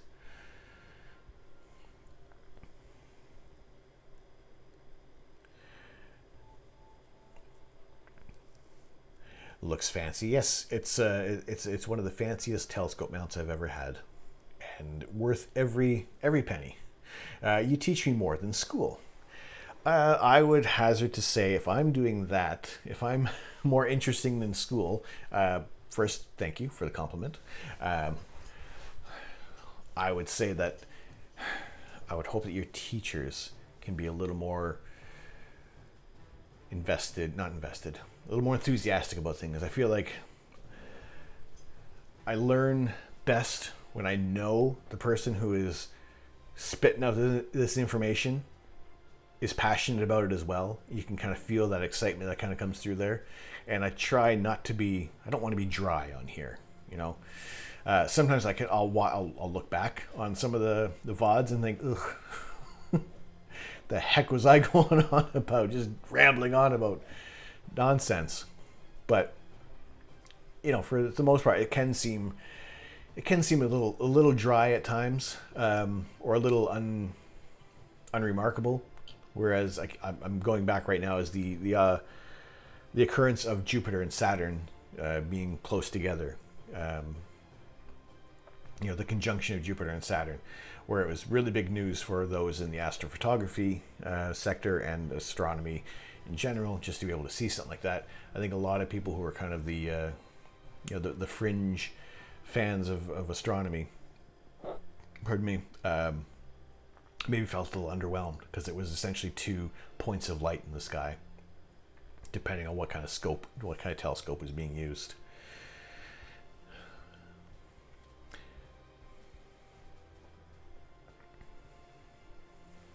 Sometimes I stay up late and drink all the paint.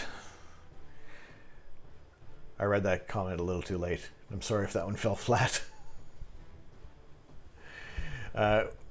So the camera will need to move with the sky to take these long exposures. Yes, so it's all connected to that mount, and it's, yeah, because it's not like the regular camera. It doesn't have any windows on it to view your image. It has to be connected to a computer. Mine is connected to a Raspberry Pi controlled system outside, which then connects to my laptop, and I can control from the warmth of my studio. And I say warmth, and it is cold. It is cold right now. We are at I think we're at -1 right now in the east of England. So I'm resisting turning on my heater at the moment. I'm thinking that I will take a 2-second break to make a coffee and just kind of warm things up here. Now, how is your sleep schedule? When there's a clear sky, I don't fret too much about sleep, knowing that there's probably going to be another 6-7 days of clouds, and I just kind of deal with it from there. I mean, sometimes it can be. There are times when I can be imaging throughout most of the night, go to bed at 4, be up for work at 8 o'clock, and be good to go for the rest of the day. Other times, it can be a little off. I think during the holiday period, when I had 2 weeks off work, it was really, sleep schedule was really weird. And just astrophotography notwithstanding, there was very few opportunities when we had some clear skies during that time, which was unfortunate because I didn't have to get up for work the next day, so I would have been happy as Larry to stay up all night long with you guys. Just noticed I have movement in my TIFF satellite, probably because it's a streak and it's only a 20-second sub. 20 seconds, yeah, I'd imagine that probably would be that would be a satellite there.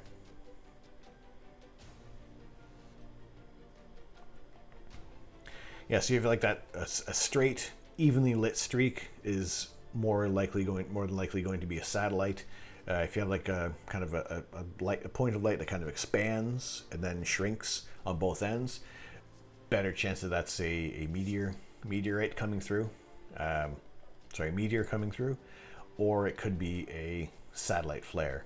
But with a flare of a satellite, at least there's going to be almost like a continuous line throughout the whole, depending on your focal length, of being able to kind of see that satellite kind of approaching and then being illuminated. And then if it's more of a continuous long line with a few other dots along it, then there's your airplane. And they really need to stay out of our airspace. They really do.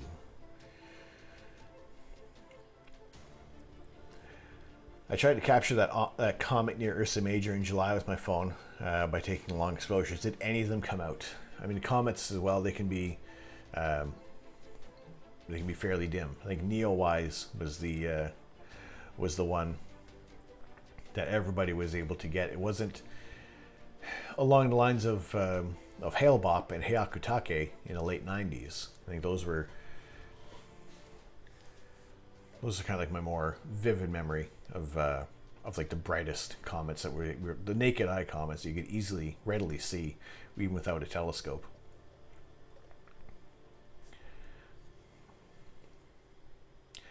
I have school and I have a 1-hour sleep day, so I guess and guess what? I don't feel tired. I mean, if you got the energy, go for it. I mean, sleep is important. However,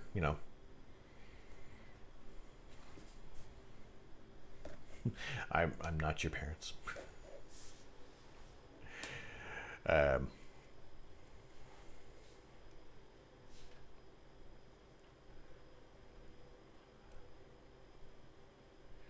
There's three of them in the shot there, so that might be, if it's 3 streaks, possibly at 20 seconds, it might be an airplane that's gone through there. I only got a faint dot. I mean, even getting a faint dot is still better than nothing. I mean, when I shot,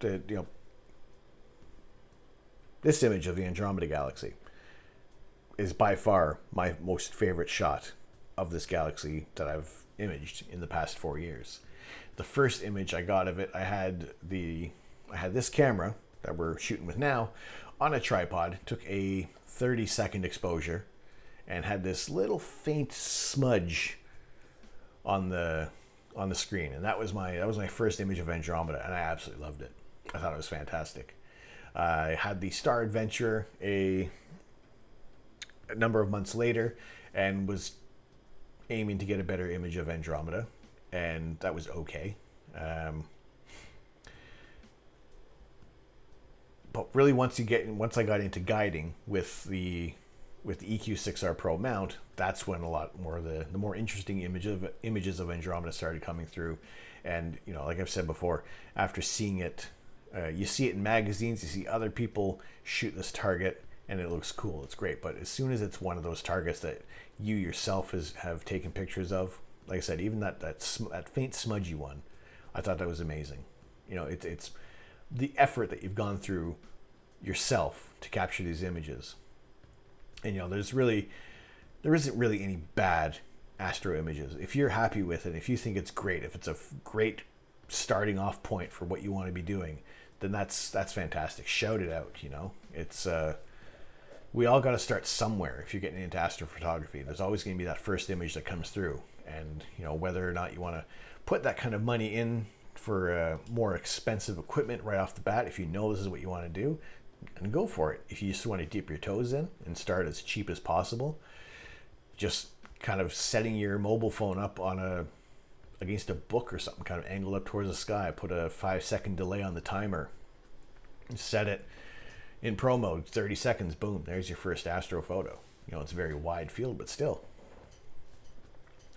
You get 3 separate streaks at different times, so you may have gotten star-linked if that was kind of some of the earlier, some of the earlier orbits of the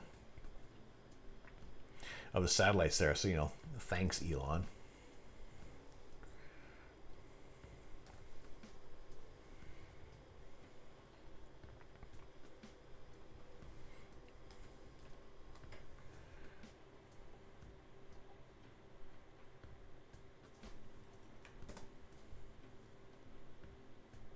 Right there, evil.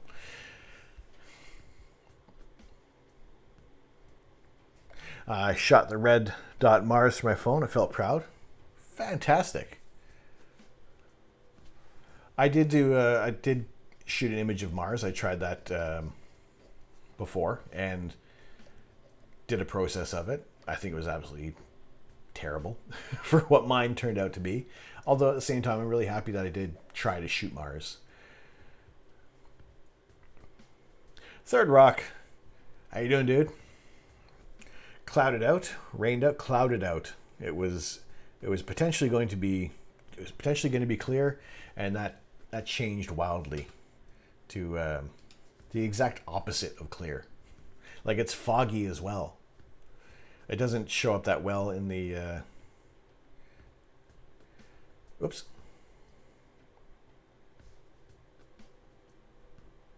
It's not coffee time quite yet.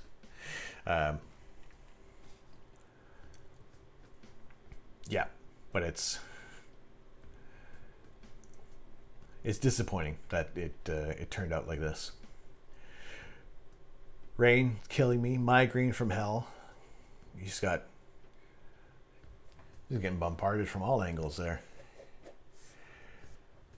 How are you doing? How are things overall? Hope you're keeping well there.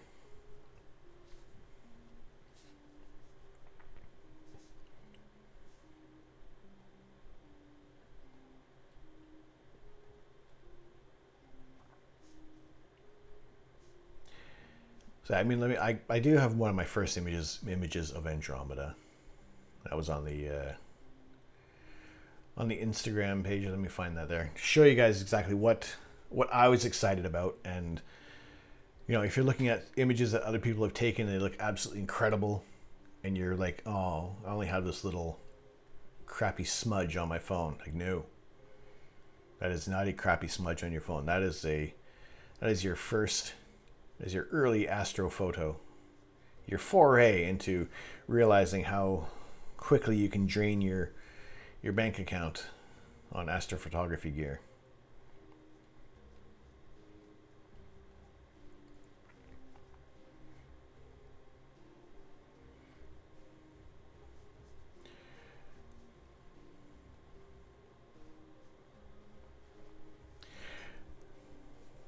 Remember, I had the discs in your spinal cord.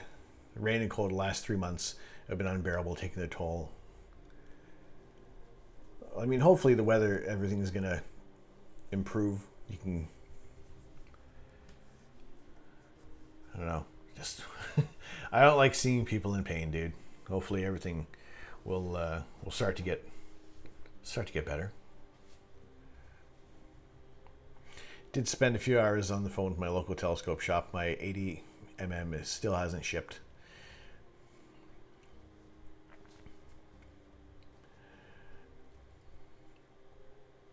Those Starlink trails at first looked like an alien invasion. It was really weird seeing the Starlink satellites at first, because it's these silent points of light going across the sky. You know, at least make a hum or something. Sing a song.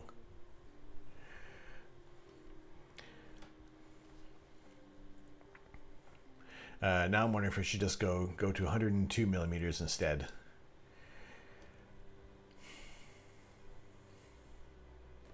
I don't know. Now, see, I can be a bit of an enabler and say, yeah, go for it. But if there's something that you really wanted for that 80 millimeter scope, then yeah, hang on, hold out. Step 1, look at Hubble images. Ooh, ah. Step 2, I can do that. Step 3, you are broke. Just generally about how it goes for astro imaging. So yeah, this was my first kind of real image of Andromeda. And you say, where the hell is Andromeda? It's right here. Is the mouse pointer working? There you go. It's that little smudge right in there. I'm considering picking up a red cat in the meantime. I've thought about the red cat, and then with the raptor coming out, I don't know. There's so many. You think about astrophotography, and the image that kind of quickly pops into your mind sometimes, at least with me, was like the big scopes on the mountain, these big hulking bits of machinery kind of going around and absorbing all the photons that have ever existed, and then really it's these tiny little scopes that do some incredible work. These unassuming little bits of glass and metal.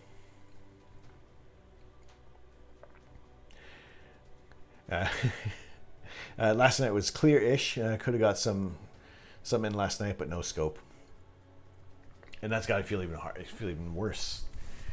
You know, when, I mean, not to just pile it on with you there.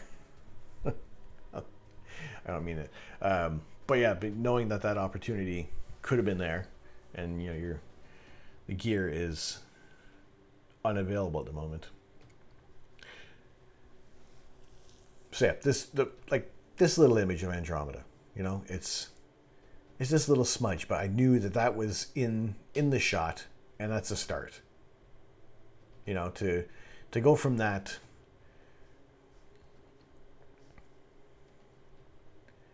you know, to that is, you know, it's what I want to do with astrophotography.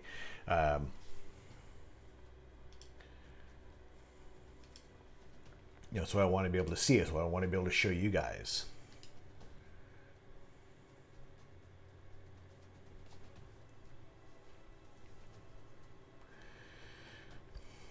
Oh, on the topic of aliens, yes.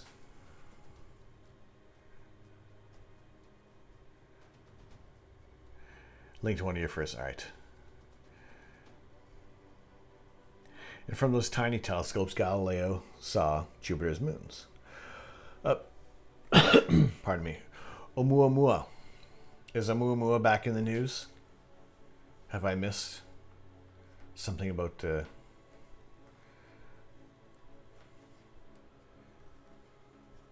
Has there been new things? Bellanissima, thank you very much for the lurk. No worries, quietly enjoying the wonders of the universe and the soothing sounds of my voice. We thank you very much for coming in, Bellanissima. We hope to see you again real soon. All right, you take care now. Next time we'll have our top 40 countdown featuring our favorite foods to crunch. Until then, have a good evening.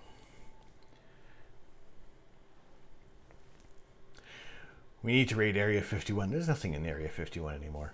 It's all been exported. Oumuamua is being questioned about an alien ship by a scientist. It's not on the advice of Scott Kelly, is it?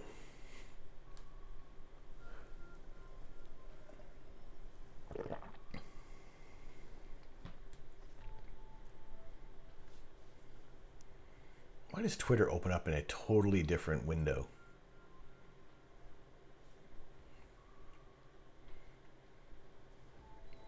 No. All right.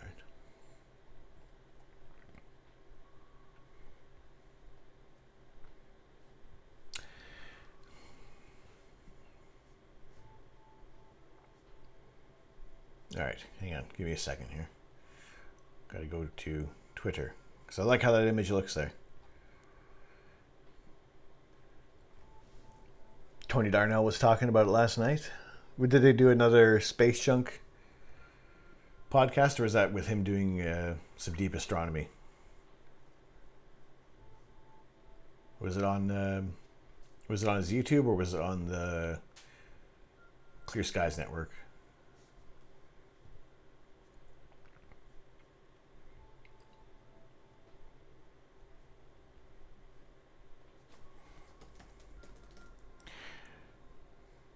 Yeah, just him and Bill Nash on Clear Skies.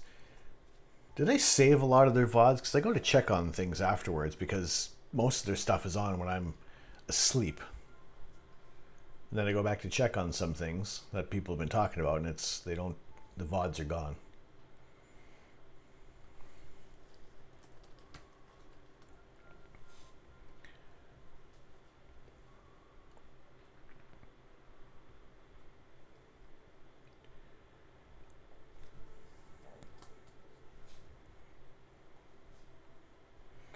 There we go.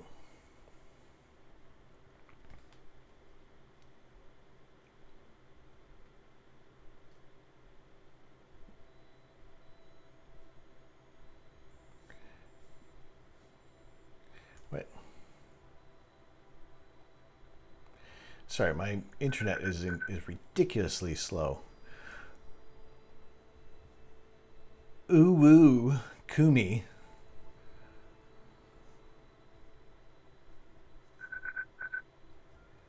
Welcome to the Observatory. Program Fixers, thank you very much for the follow. Thank you both for the following. Welcome to the Observatory. Glad to have you in as a part of our community. Good to see you in here. Program Fixer, Pro Game Fixers, sorry, not Program Fixers. Pro Game, you've been hanging around for quite a bit, so happy that you've joined the club. Not a club. It's a club. It's not a cult. Uwu Kumi, good to see you in here as well. So yes,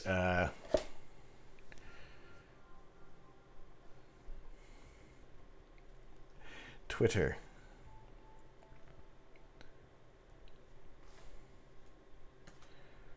Like I said, I'm thinking about I gotta switch browsers or something like that because Firefox just eats up all my resources and just slows the heck down.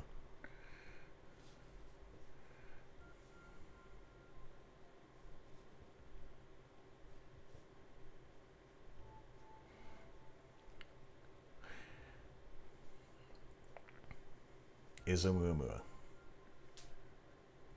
Oh boy. Astronomy group. Well, I do call it the observatory because it's kind of like what we try to do for the most part. There is the VOD to watch later, all right.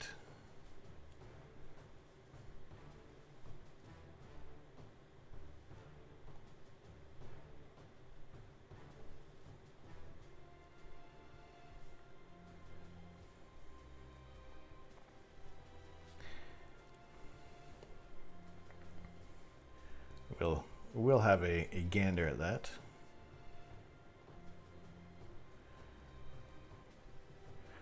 Yeah, drop that in the Discord as well.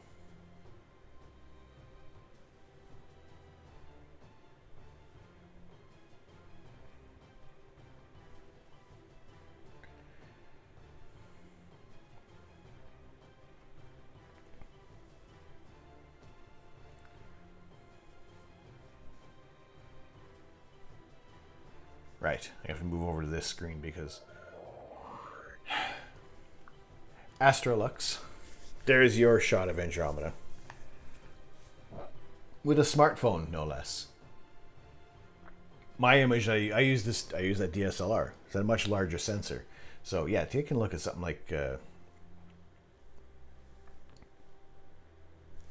point in the right, there we go.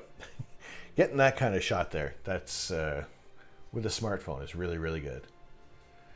And like I said, that's a fantastic start to be doing any, even if that's like just that's your goal, is just that's what I want to shoot. I want to get this shot of Andromeda.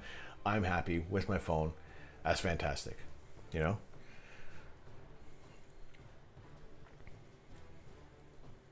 Astro cult. No, everything of ours is above board and substantiated claims as much as possible. There is no way that I am forcing you guys to do anything that you do not want to do. You don't have to send bits. You don't have to subscribe.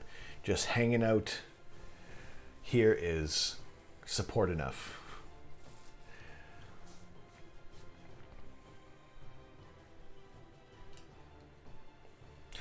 Can black holes be detected from telescopes? In the case of the black hole image that we saw back in 2019 with a backyard telescope, no, you're not going to be getting an image like that at all. There is, I find a picture of M87 of where that black hole came from. If you were to image it with a larger backyard telescope, you can see that relativistic jet coming out. And with that relativistic jet being the beams of ionized matter being accelerated outwards away from the black hole.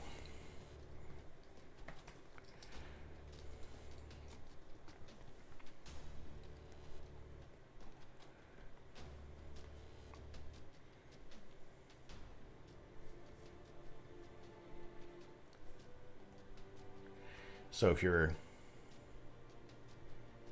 now this is, granted this is a Hubble space image,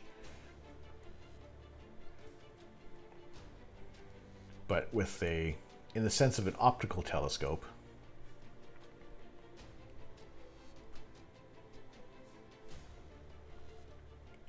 something like this, that's that relativistic jet coming out from the black hole. That's about as black hole-ish as you're gonna see there.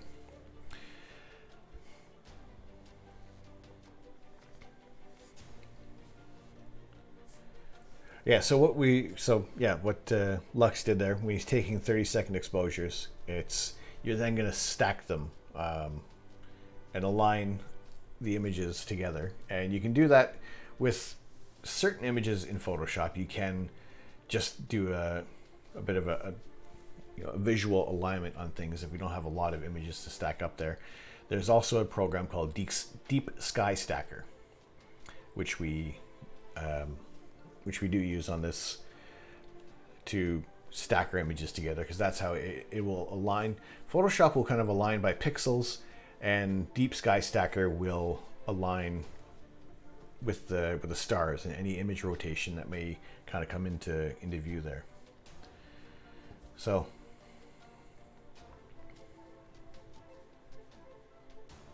let's see if we can get to a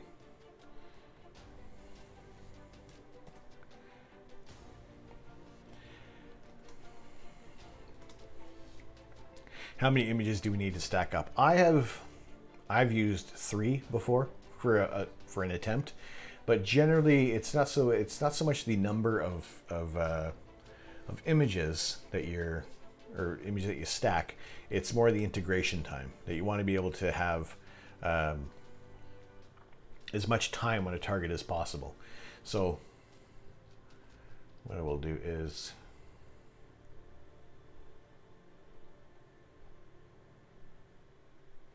show you if it will respond. Excuse me. Thank you. Kappa votes. Welcome to the observatory. Thank you very much for the follow. How are you doing tonight? Good to see you.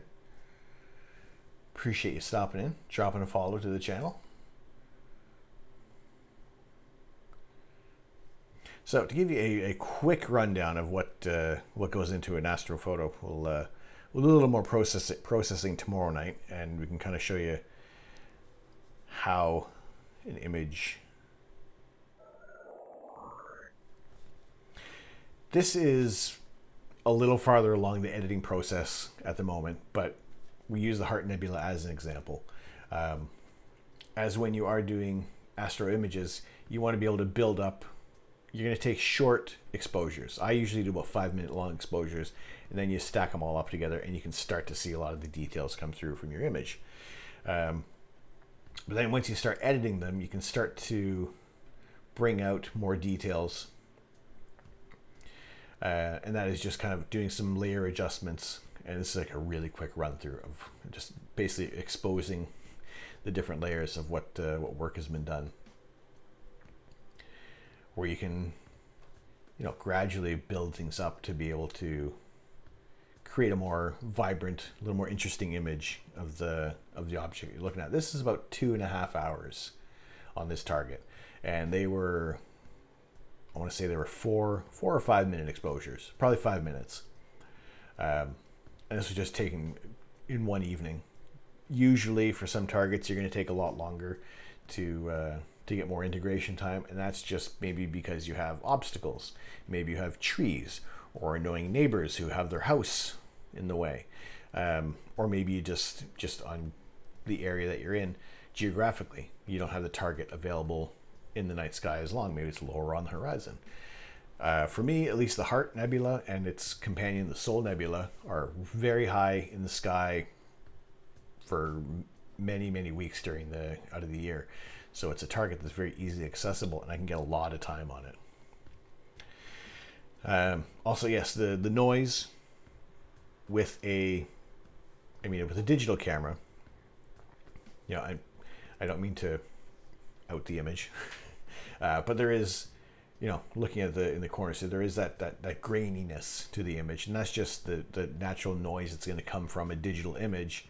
When you're shooting at night, because it is essentially the sensor is straining to get any details. So you want more signal, more of the galaxy, more of the stars coming through, and less of that thermal noise that builds up in an image. And yeah, when you take to do longer integration time, many more photos, you can average out all of that noise, and you're left with a more refined image where you have more of your signal, as we're seeing here with the Heart Nebula. And yeah, through different processes. This right here, this is a part of the StarNet++ plugin. It works natively with PixInsight, and also it'll work on its own as well. You can throw an image with stars, and it will subtract all the stars out of there. It's a really cool program. It doesn't work with all telescopes. It is just mainly a refractor telescope where you don't have any spikes on your stars. You know, you see like cross hatching that kind of comes like from the Hubble telescope. Those are called diffraction spikes, and that just comes from where the secondary mirror, getting into a lot of details here that maybe might be a lot to absorb at the moment. So with a refractor telescope, you have nice round stars, provided everything is working correctly. And this program will kind of eliminate all those stars. And from there, you can just try and build up a more interesting image. And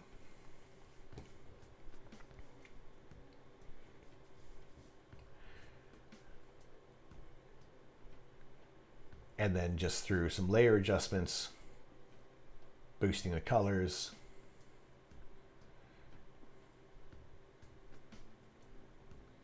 you know, so not every astro image starts off looking very refined. You know, there's work that kind of has to go in to bring out the details of the image there. Pardon me.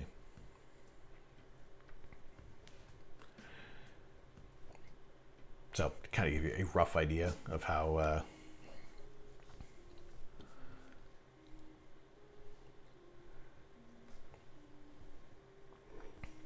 much, you know, how it goes from a single shot to something that has a lot more detail in it there.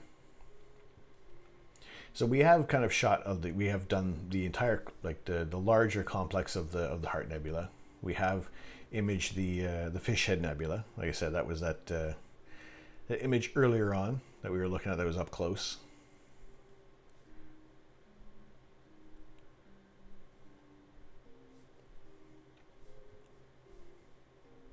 So that was so of this part here is that part there.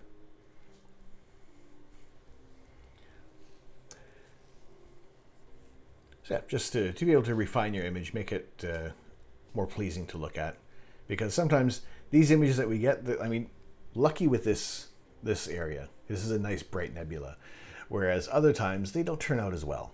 You know, it's not all the time are we going to be able to get a target with a single shot that's going to look really, really nice. I will use the Horsehead Nebula as an example. You know, there's only 5 minutes with this target. We're kind of shooting through trees, but it's also a dark nebula as well. It's not a very bright area of the night sky. It's also obscured by a very bright star, Alnitak. So, you know, it can start to wash out your image there. And that's where the integration time comes into play. Other times we may have, I know there's one with bad guiding on there where the scope just didn't want to play ball at all that night. Where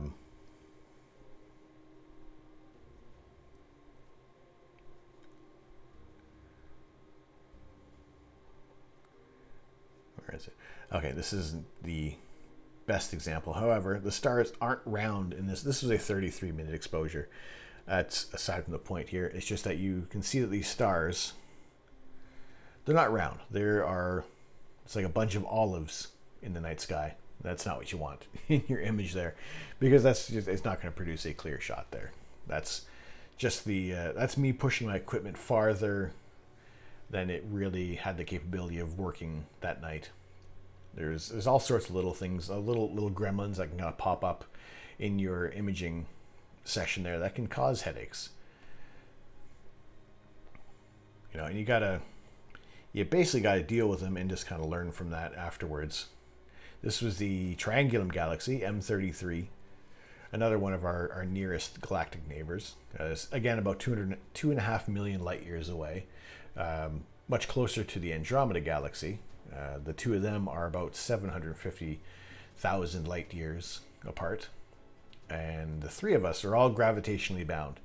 The Triangulum Galaxy, the Milky Way Galaxy, and the Andromeda Galaxy will eventually one day get together, have a giant star party. It'll be amazing. It'll be an incredible sight to see. Like I said, mark it down in your calendars, about 4.5 billion years from now. Until then, we will view them from afar, just enjoy them from where they're sitting right now.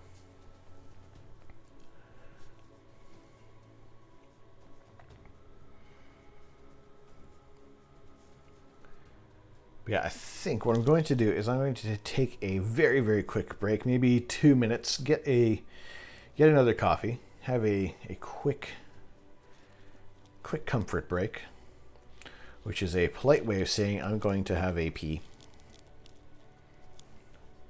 And then we will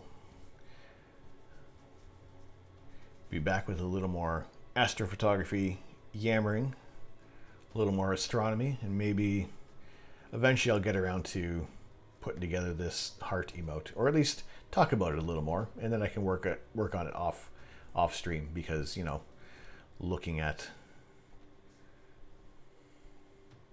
people staring at me while I'm doing it. You know, I've been a graphic designer for over 20 years, but, you know, people looking over your shoulder for any job that you're doing is tough. Can't imagine how surgeons deal with things. But, you know. So yeah, we'll take a very, very short break. Like I said, we'll get a coffee and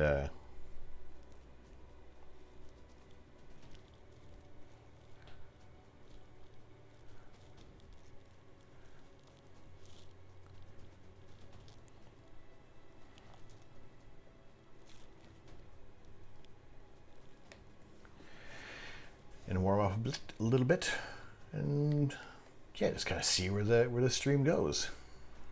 All right, 2 minutes ish. Anybody pops in, you know, let them know where I am. Let them know what's going on. There we go. BRB.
Wonderful. Thank you guys for bearing with me there.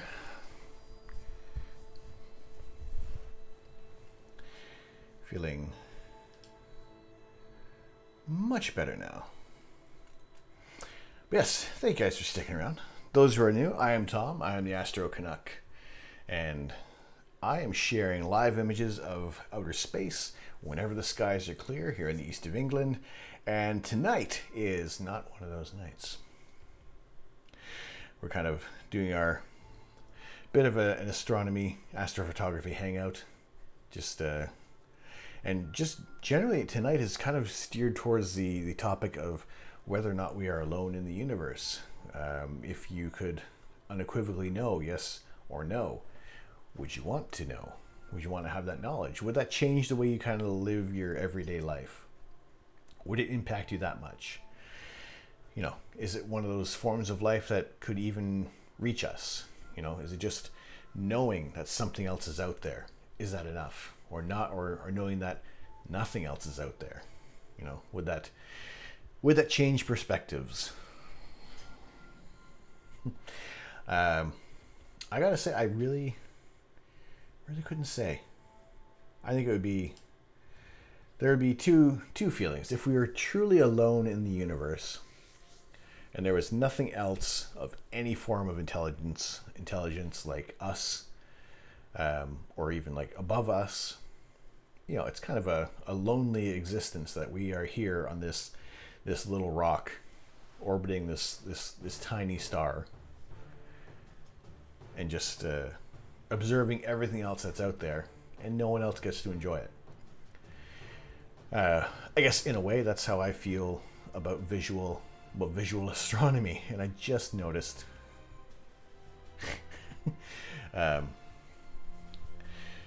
just about the bits. Sorry. Now we had James Vade cheer some bits, and it pushed him one above Mojo Jojo. I just thought it was I thought it was a strange number, and now I get it. Because they were jockeying for a position in the new year, or just before New Year's Eve. Anyway, yes, so if we're alone in the universe and we're the only ones observing things, you know, that's kind of sad. The way that's how I feel about visual astronomy.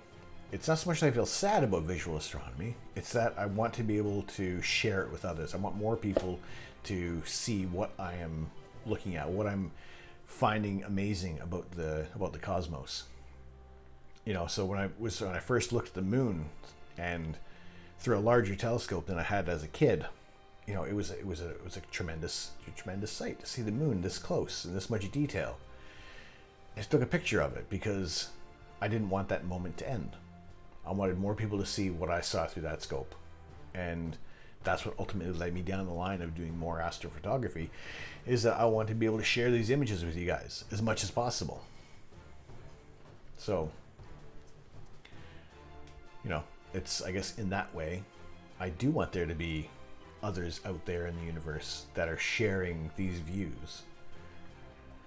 Another 20 minutes of subs came in. I think it's final for today because of clouds. I'll post on Discord. All right, sounds good. Let me know when that is up there. Yeah, like I said, my weather was possibly forecasting for clear skies at like 2 in the morning, but that was it. So something like that is not. I'm not going to be staying up that late for just an hour. If I would maybe if I had a certain project I was doing, if I had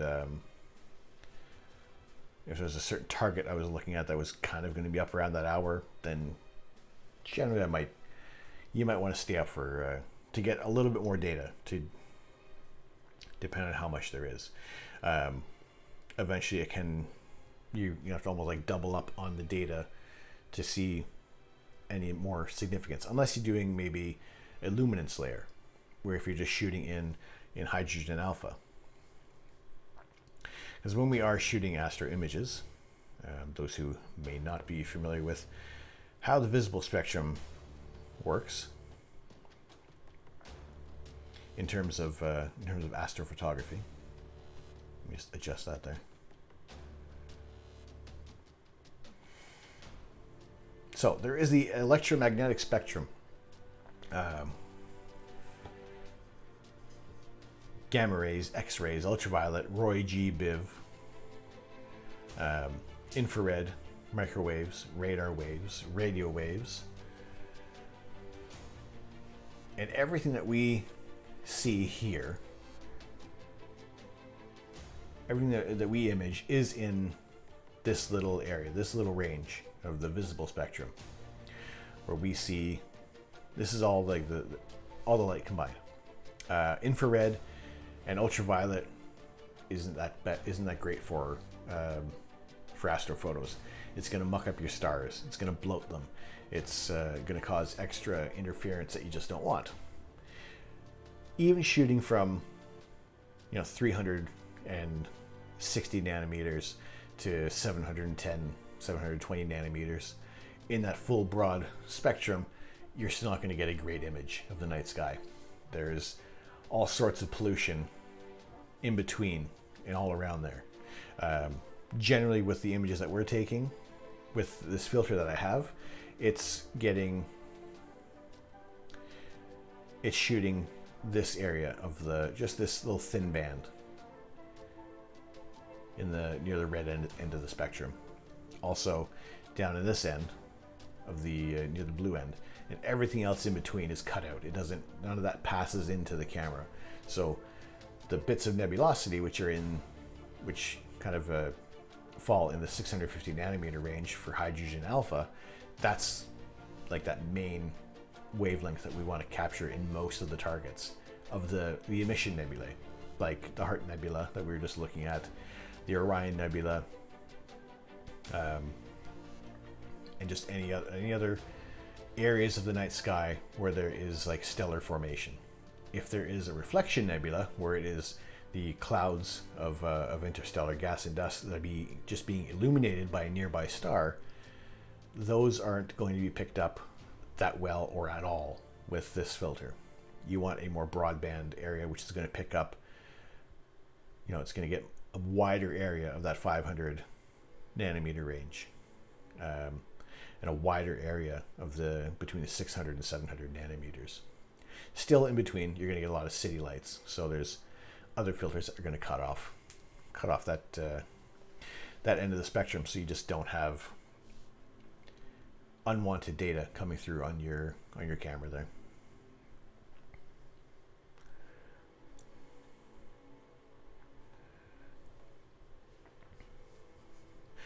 Five-head thought. Gravity is just a radio wavelength, 10 nanometers to 1 times 10 to the 9 nanometers wide, with a frequency range of 3.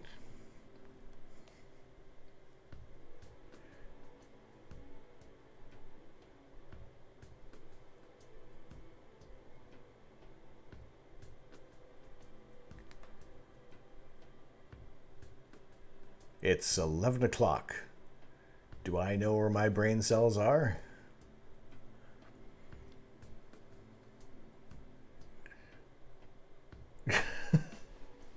No! Come on. All right. Also known as gravity is radiation as it falls between X-ray and UV to hard gamma.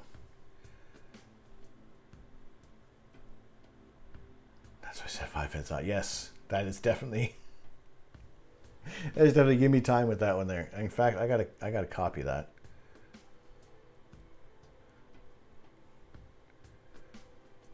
And where'd my notepad go?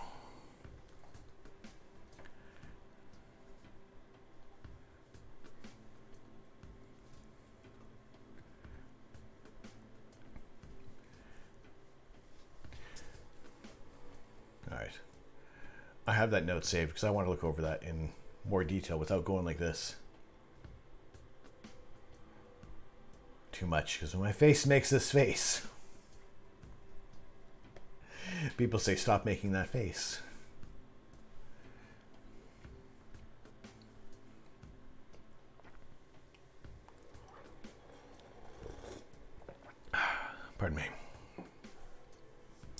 Right. So, Lux, you're using a unmodified. What was your? You told me your scope and your mount. What was the camera? Is it just the DSLR you're using on that there?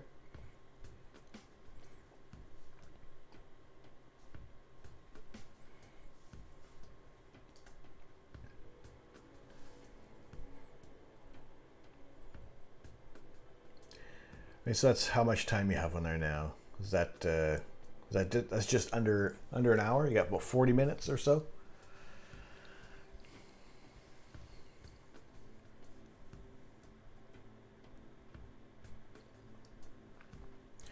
That's a marked improvement over the first image there. Like you can see more you can even see that little bit of a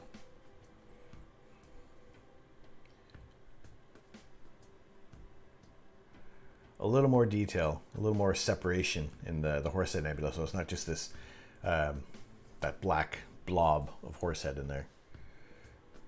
I said, yeah, definitely guiding. But still, yeah, 10 minutes is lost because of the trail. But still, I mean, for the short amount of time you have with it there, I mean, it's a good start to the image there. And the more that you're going to be piling on there, you can... Yeah, no, I wouldn't complain about that. I think that's... without guiding, you know, at that focal length as well, and just having everything with, like you said, a rough polar alignment, not the best polar alignment, you're starting to get some good detail coming through there. So that's really cool. That is good. And just the way how Alnitak just isn't blowing things out. It's got a nice coma around it, but it's not overpowering. You can still see a lot of the details behind that there.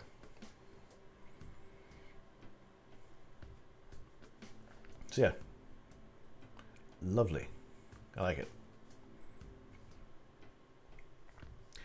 Astronomy, physics, astrophysics, quantum world tends to do that to us. It does. Although I like it. There's the which one? The Jim Al-Khalili, the quark science. I don't know if it's titled elsewhere, but that's what it is on Amazon Prime for me. That is a crazy one to watch. I like having that on in the background every now and then.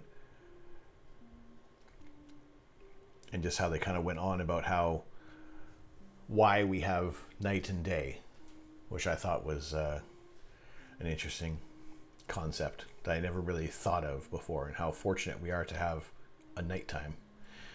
Thanks. No problem. Dude, anytime, like, I'm always happy for you guys to share images, you know, because... And yeah, I mean, I'll like I said, for something like what you're doing with that is more integration on that is just going to bring out a better image. And for the fact that you aren't guiding and it's a very loose polar alignment, you know, I'd be I'd be happy with that. You know, just keep on adding as much data as you can. Old Jimmy Alka-Seltzer. I have one credit on Audible. I've already spent one on Paul Matt Sutter's book, How to Die in Space. And that is 12 hours of enjoyment I'm looking forward to. I'm just thinking about what other book I want to get. I've already... If it was a cassette tape, I would have worn out Astrophysics for People in a Hurry. But at least it's digital, and you can't really wear that one out. But yeah, if there is a Jimmy Alka-Seltzer book on Audible, you might want to check one of those out.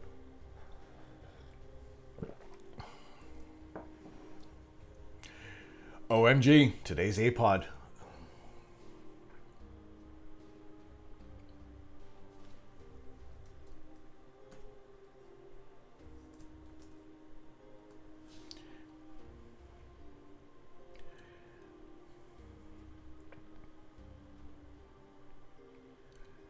The barred spiral galaxy NGC 1365 is truly a majestic island universe.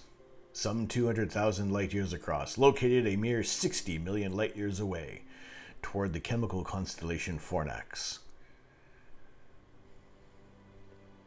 NGC 1365 is a dominant member of the well-studied Fornax cluster of galaxies.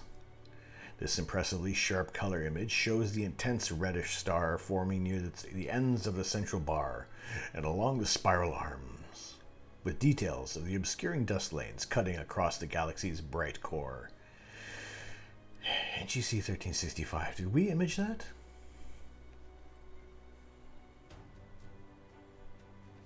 Did we have a poor version of that? Total integration time will always be your best friend. More frames will increase signal to noise ratio, allowing you to handpick the best. Sometimes that's tons of hours. I try not to throw out many or any frames unless they are absolutely erroneous. Even those that have maybe a satellite rolling through, if there's enough data, I'll still leave that in there if I feel it's going to be beneficial to things. But yeah, definitely try to keep as much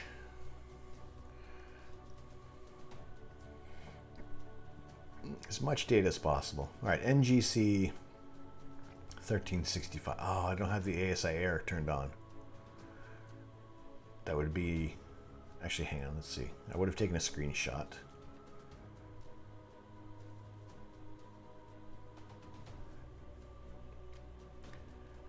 Because I know I took a picture of a galaxy that we normally wouldn't image. This was it. I don't know if that is 1365 though.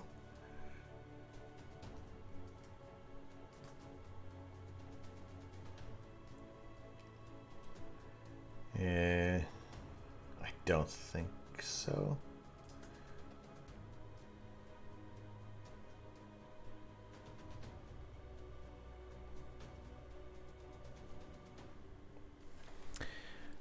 Actually, I'll be able to tell. Mic check. Mic check. Mic check. Have I been talking without a mic this whole time? No. No, it's working. Good. God. Well, there was that previous stream when I started off for like 10 minutes and the mic was sitting over here. Wasn't clipped on. No, I've been lurking. No worries. I also do want to reassure you guys that I am working towards getting more channel point redeems. Like I said before, some options are going to involve the visible spectrum, at least for now, and maybe I'll work towards the electromagnetic spectrum. Nothing disruptive to the site, but just kind of cool little nerdy bits. I just have some other couple of people kind of doing some stuff to help me out with channel point rewards. Just have some fun. That's really all it's going to be. I think been lurking, and you're going to go back to lurking. No worries. Appreciate the lurk. I think on shooting video M42, like a live view from my telescope.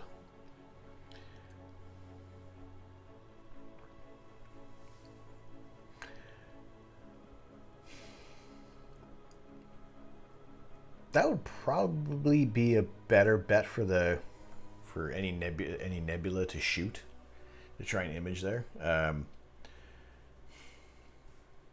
mean, if I can get a position where I can get the Orion Nebula in frame, I would definitely just try to do that as well, just to have a look at how it looks through the scope.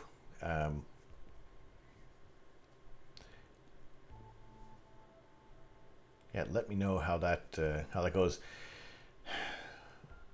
I think that's probably gonna be a better target to go with for a deep sky object. And I mean, there are other people I've seen that have done it with the night vision cameras, where you just have that green kind of overlay, just like green tint to the whole thing, where they have had like some decent images of a nebula kind of show through there.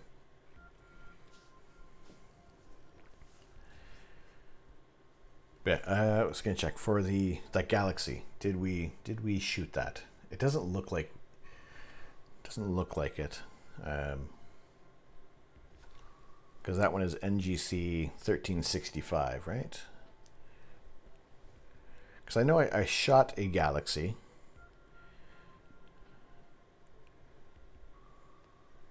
That was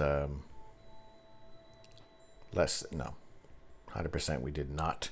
We did not image that galaxy. No way, shape, or form. That is to the south. That is, it reaches 1.5 degrees above the horizon for me at its highest peak. So that was not what we shot. What did we image there? I went for something in the northern, that's in the south, in like the northeastern area of the night sky.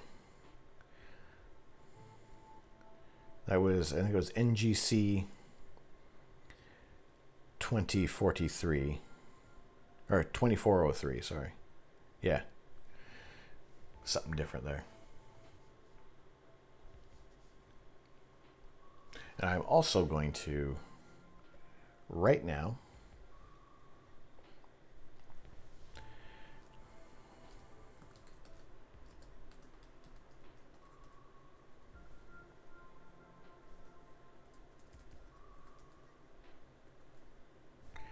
figure out how to pronounce this.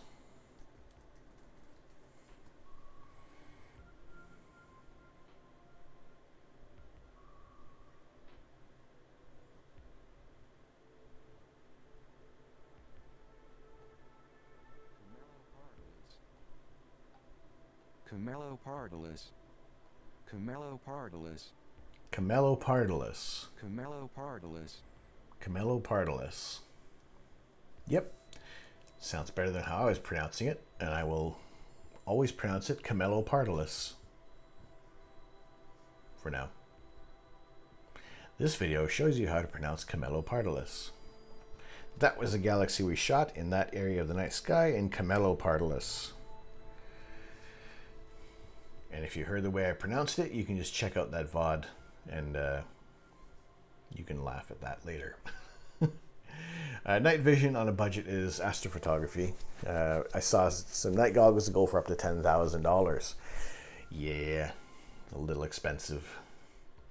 I was also entertaining the thought of, you know, can you use those infrared cameras, you know, to that contractors use to measure any leaks for air coming out, you know, just to detect the temperature there. Would that kind of camera work towards doing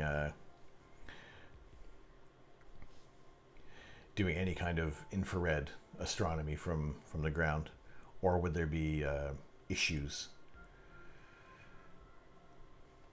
16 by 65 night vision binocular with laser rangefinder, only $899 plus tax. Includes a free item. Ooh, what's the free item? Valued at $32.95 is a thermos. Go into military spec ops and just borrow some. Yeah. Just kind of walk out like you own it, right?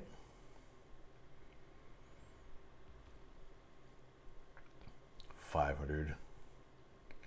Yeah. Nah. I mean, really, it's it's basically the cost of a camera.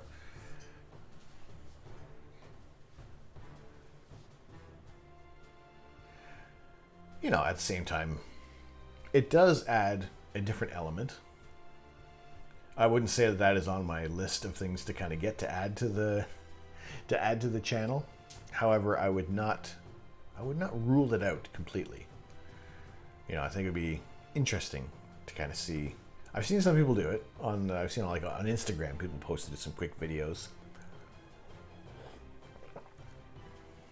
But that's. I mean, yeah, that is a bit of a pipe, not a pipe dream, but that is a nice to have if I would win the lottery.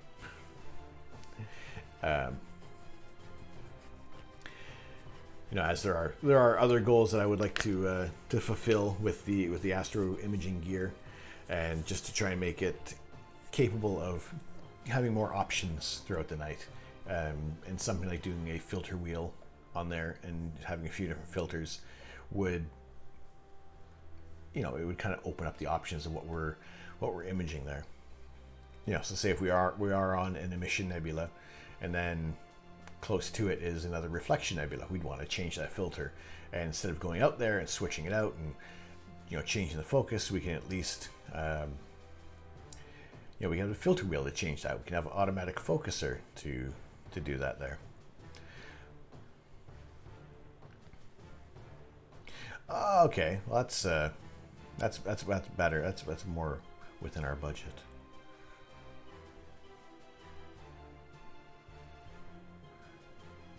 We'll go halvesies on that.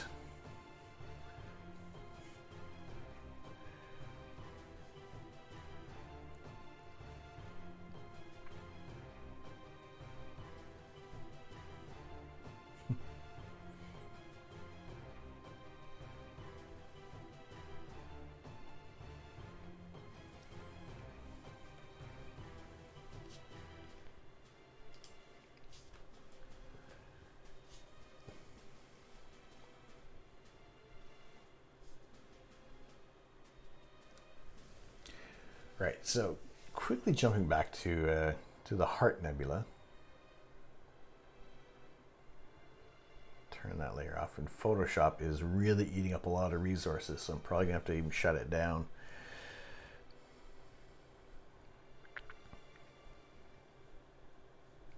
He says, looking at the resources, that it is not consuming. So someone else is eating up a lot of memory here. Actually, sorry, no, not a lot of memory. Actually, there's barely any memory being used. It's the CPU. My bloody CPU. Maybe had I been paying more attention, I would have got a CPU that was a little better. Everything else is great.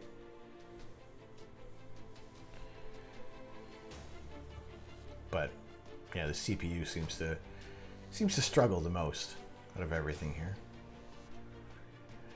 See now how NASA budget gets cut for military. Yeah. Maybe. What was it? NASA's budget is about 1/5 of 1%. You know, even if you were to kind of represent like the entire budget on a dollar bill, and you cut that NASA's budget off of a dollar bill, you wouldn't even get into that first little bit of the ink. You know, you would have just a tiny little sliver on the outside of the bill, and you wouldn't even notice how little goes towards NASA for funding. And also, with that money that they get, how much they can do with it. You know, imagine if there was even double that amount of funds available for science, of which we will probably not get into how much goes in towards defense. At this point, defense of what?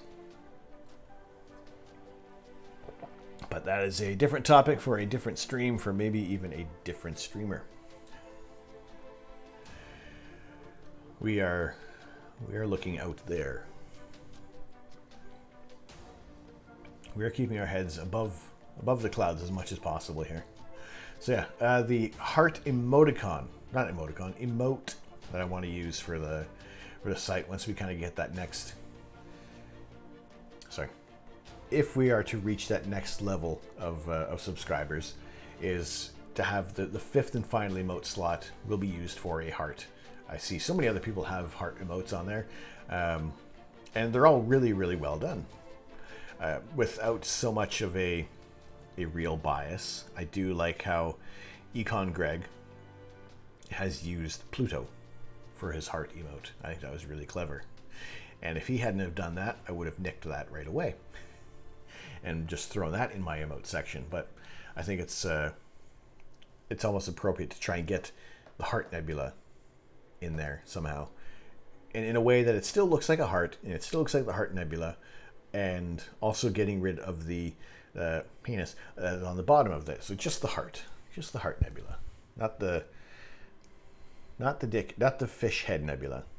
Fun fact: NASA subcontracts out to the military industrial complex, aka Northrop Grumman, Lockheed, general dynamics, etc. So defense, remember, Space Force falls under military defense funding, not NASA. Please put R-rated on the stream title. I will use the proper terminology, and that way it is not violating anything. If this is the Venus Nebula,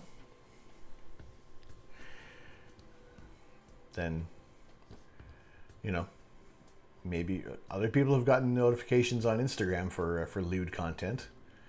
If anybody wants to ding me on this one, go ahead, just try it. Just try. This is the wonders of space. It is not even meant to look like this.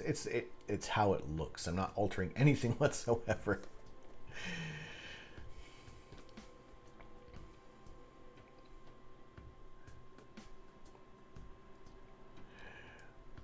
I mean, if we were really loving space,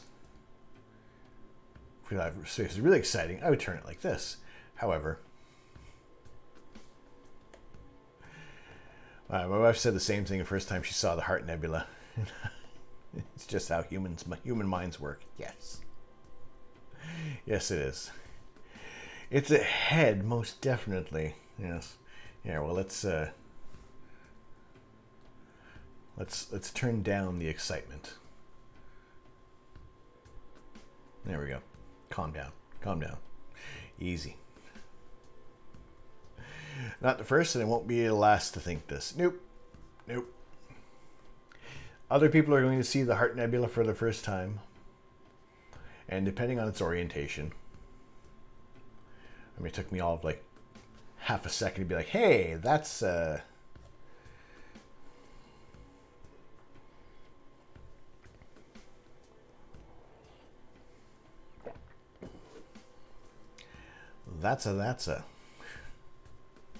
right. So this area,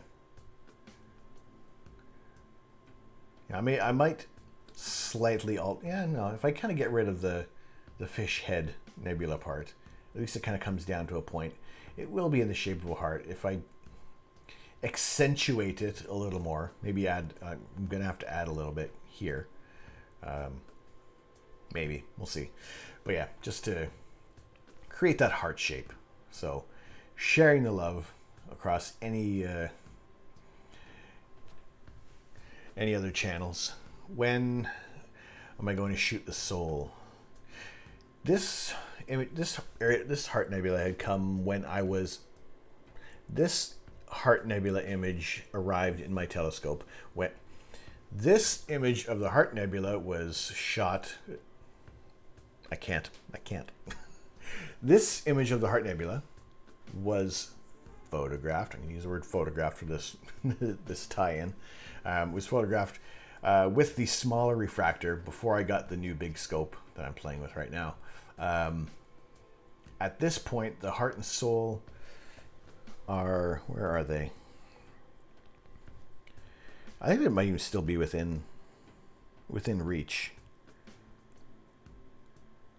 Nope. Let's go back to... No, wait, the sun, let's say 6 o'clock. Yeah, even then, I could probably, if I were to throw the 72 ED back on top of things, I could definitely get the Soul Nebula. It would be on the eastern side of the zenith at about, well, pretty much from Astro Dark, so about 5:30. Yeah, they're in the at about 5:30 in the evening for me. Actually, now the sun, we reach Astro Dark at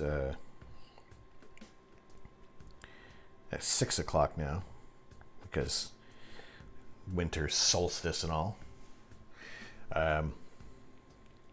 Yeah, so at about 6 o'clock, it's northeast, and see, that's 1, 3. I could get 3 hours. I could probably get 3 hours on the Soul Nebula if I really tried. I have a 72 ED. Yes, I do. That was my first refractor. Actually, I would say that's kind of like my first real telescope. I had a Celestron 127 SLT, and to me, that was more of a visual scope. And it was, I don't know, I just don't know why I didn't feel like I was actually really shooting anything proper until I got the refractor. And without, how is it without the reducer or flattener? I have never ever tried it without a flattener, at least in there. I always had at least it was a 1.0 flattener, an Orion brand that was in there. And then with this image, I had I don't know if I had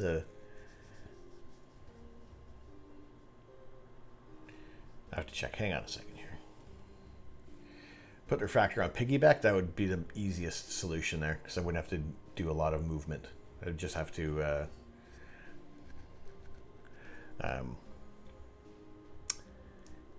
just rebalance a little bit there. It should be all right. So that would be a relatively quick thing. And that would also be a thing I would do for the night, because I think putting the cover on top of there with the 72 on top, it would add maybe a little too much height, and it would start to expose more than I wanted to on the scope. We'll see. But yeah, that's definitely. How's it with the reducer or flattener? Because I don't want to spend another $300 for more glass. Hang on a second here. Savvy, hello. Yes, this is our earlier image of the Heart Nebula, which will eventually be our final emote. And whenever that accolade kind of rolls around, that will be the heart emote that we will add to the channel there. So really just kind of cutting out the tip of this there, and we'll just have that as our fun little emote for the last little bit there. But yeah, that's that is the heart. So the let's go over to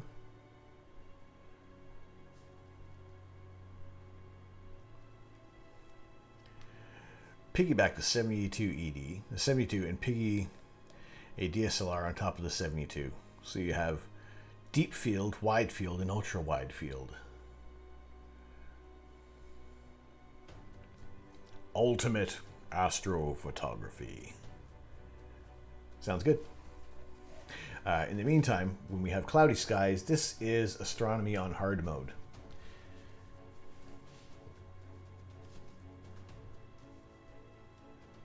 Unless we had a radio telescope, then it wouldn't matter at all, but we don't. So the image that we shot here,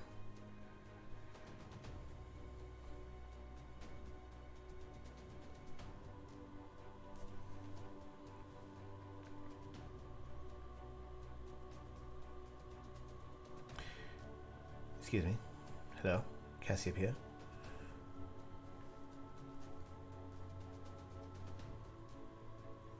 Thank you.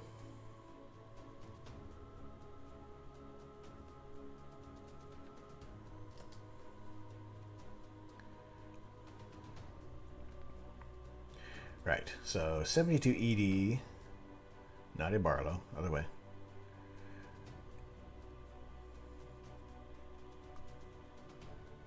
Yeah, this was shot with the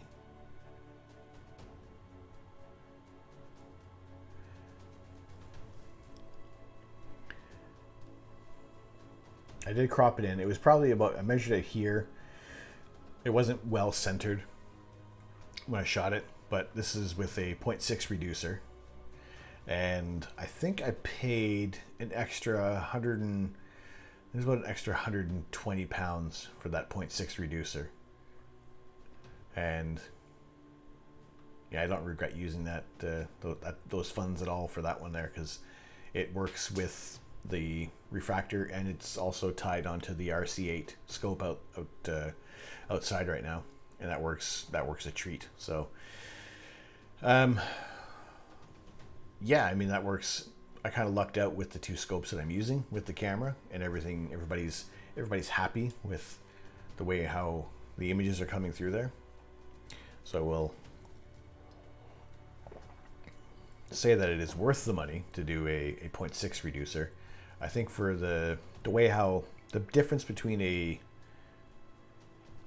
0.85 and its native focal length, this native focal ratio, didn't have as big of a jump.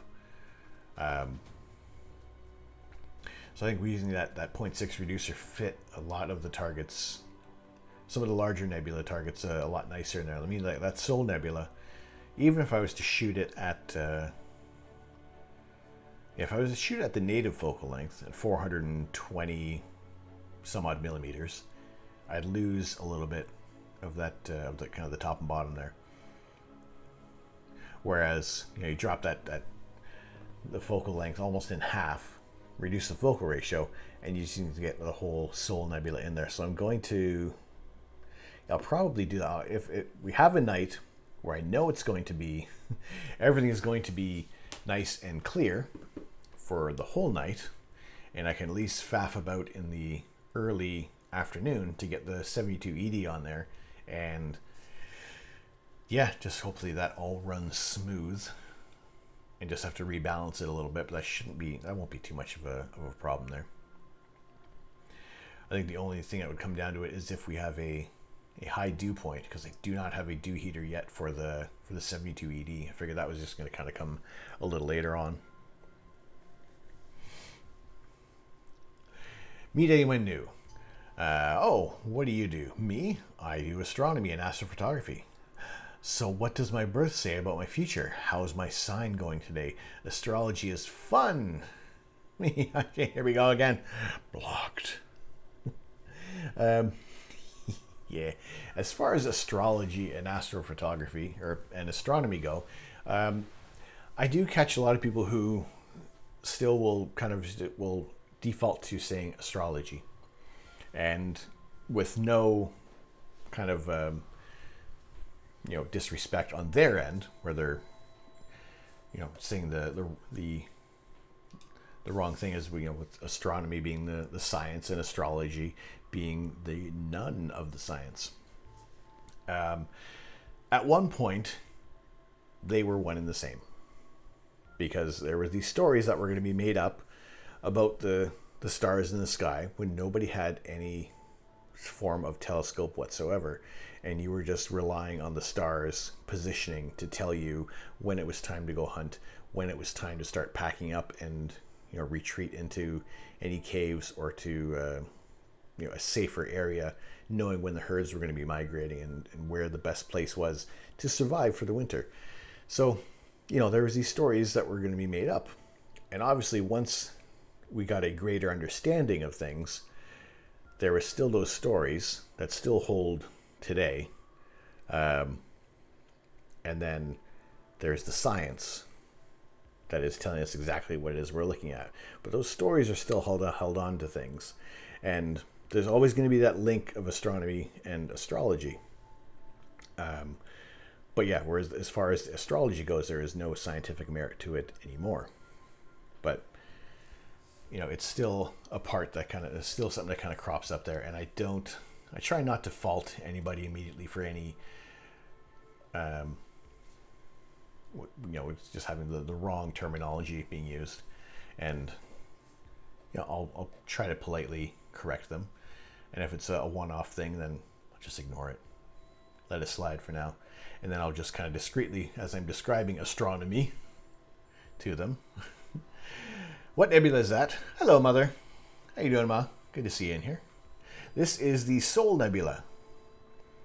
This is the partner to the Heart Nebula.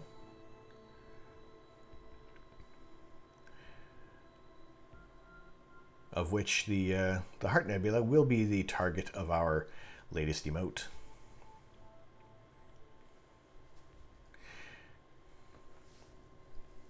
Do I ask people if they eat spaghetti with their hands or prefer a fork? I don't know. Some hot buttered noodles out of the pot right away. Just a little.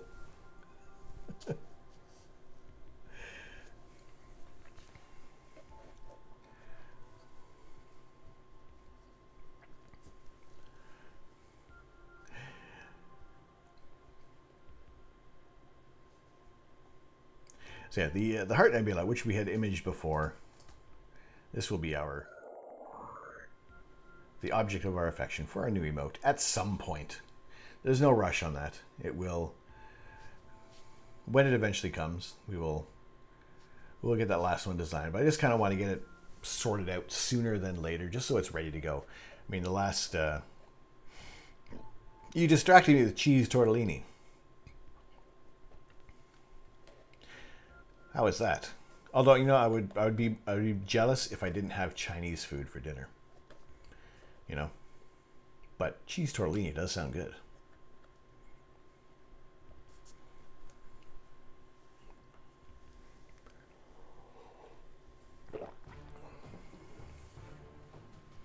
You can do cheese tortellini with your hands. Yeah, you can kind of stick them on the ends of your fingers and that'd work.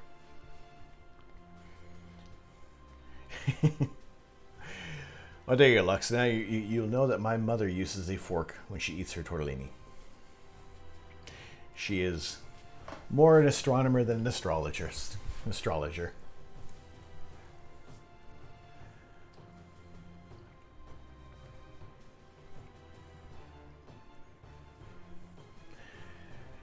So yeah, that will be our basis of the new emote. I will work on that in the next few days, over the next few days, to which I'll have some examples kind of thrown up there. If not, tomorrow night is going to be our rainy day astronomy session, where we will process a galaxy.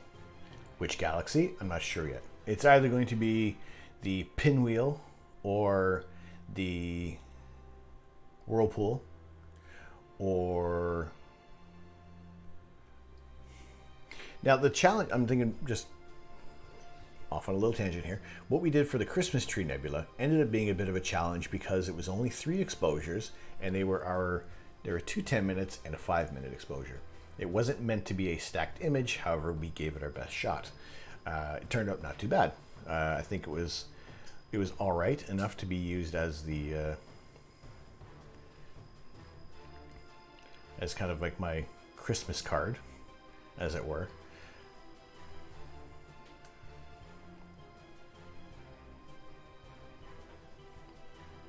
You know, I thought it was all right.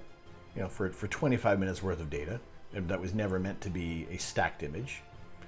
So there are some other galaxies. There is M33, the Triangulum Galaxy, which we have shot on many occasions, which just might work out to be a bit of a challenge. I think I'll look to some of our 10-minute images that we have shot, and I think M33 is the most imaged galaxy that I have on file. So kind of posing these sessions as maybe a bit of a challenge as well, to see what I can do with these images, which I know off the bat aren't going to be great data, which isn't going to be great data because there's only going to be a very limited amount of time that we've shot these targets with. Whereas, you know, the Heart Nebula that we shot before, there was 2.5 hours on that purposely imaged. You know, we put the time into that. We framed it up as best as I could. So yeah, I think tomorrow night is going to be the short image, the short integration challenge for M33. I think there's definitely going to be enough data on that to try to put together some kind of image.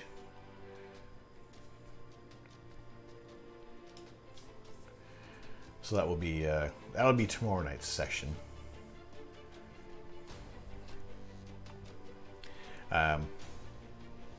Yeah, as far as tonight goes, I will slowly start to wind things down.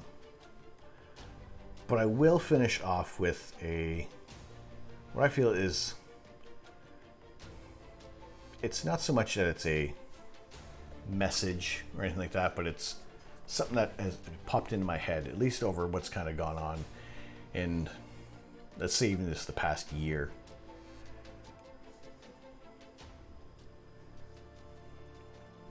but I will get to that in just a moment there. What I do want to do is plan out an attack.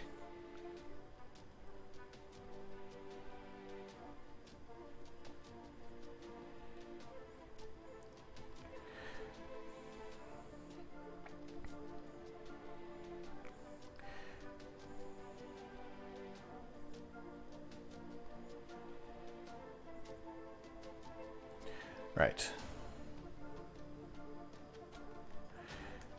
Okay, what we are going to do is we are going to, in a few minutes, in a few short minutes, I want you guys to really appreciate it if you guys are going to stick around. It's not long. What it does, it's going to help out one of our friends, Mojo Jojo. A big supporter of this channel, a big supporter of many channels, a very, very wonderful Twitch friend of ours. And he is well on his way to reaching his affiliate rank in a very, very short amount of time. And I think it would be great if we can show him some support, because, you know, it's getting into Twitch, it's always it's a bit of a gamble. You don't know how far you're going to go into this thing and if it's going to be for you. I think Mojo Jojo has fit in really well with the Twitch community, and he handled a raid of 200 people from Nutty. And for those of you not familiar with Nutty, he is a wonderful wealth of information for streaming. You can check him out on YouTube, you can check him out on Twitch, and you know, he's been a big help for a lot of people, just offering up his knowledge of OBS and other peripherals. So, you know, to have that many people drop into your channel, and as calm as Mojo Jojo was, I thought that was a testament to just how well he fits in with the Twitch community and just how cool, calm, and collected the dude is. So we will be raiding Mojo Jojo in just a short while there. But what I will do is, let me just get everything prepared over here.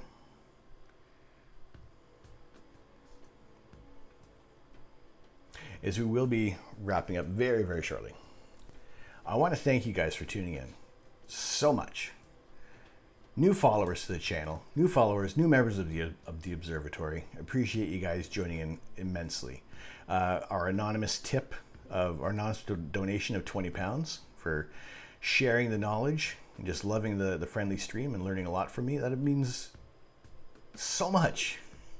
I appreciate that you you know, that you feel that you want to donate a little more towards the cause. And like I said, all of that money goes towards new astrophotography gear. So that is, you know, that's going in the coffers. We will be working towards.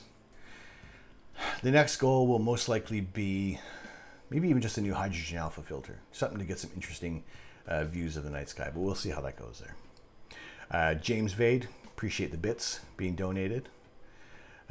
Professor Ling, Pan Force,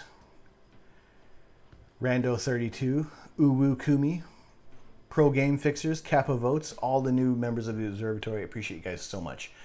This is, I missed streaming throughout the week, and it was a bit of a bummer because I was just so exhausted from work coming off the holidays. But we'll be back tomorrow night with some rainy day astronomy.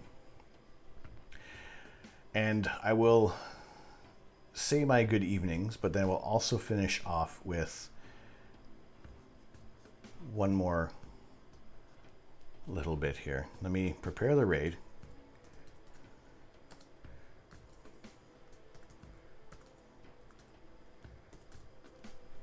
All right, that is ready to go. So I will say my toodaloos, but then I will also finish off with a speech from Carl Sagan. In 1994, the Voyager space probe turned its camera back towards Earth one last time, and it looked at Earth, and there is a tiny, over the image there is a pale blue dot, and there was a speech written by Carl Sagan in 1994. Now if I get dinged for this for any way, shape, or form, I don't care. This is important to astronomy. This is important to me. So if you guys want to, if you guys will stick around just for like 4 more minutes, I will say my bit from Carl Sagan, and we will we should be sharing the love over to Mojo Jojo. Hopefully the raid works out. It should. And yeah. So I have been Tom. I am the Astro Canuck. I'm not here to change the world. I'm here to share the universe. In 1994, Carl Sagan wrote this. Let me turn down the music. Talking about the Earth.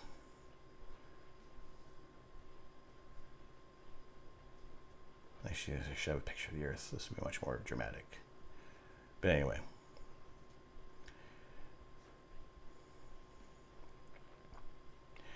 And that's here. That's home. That's us.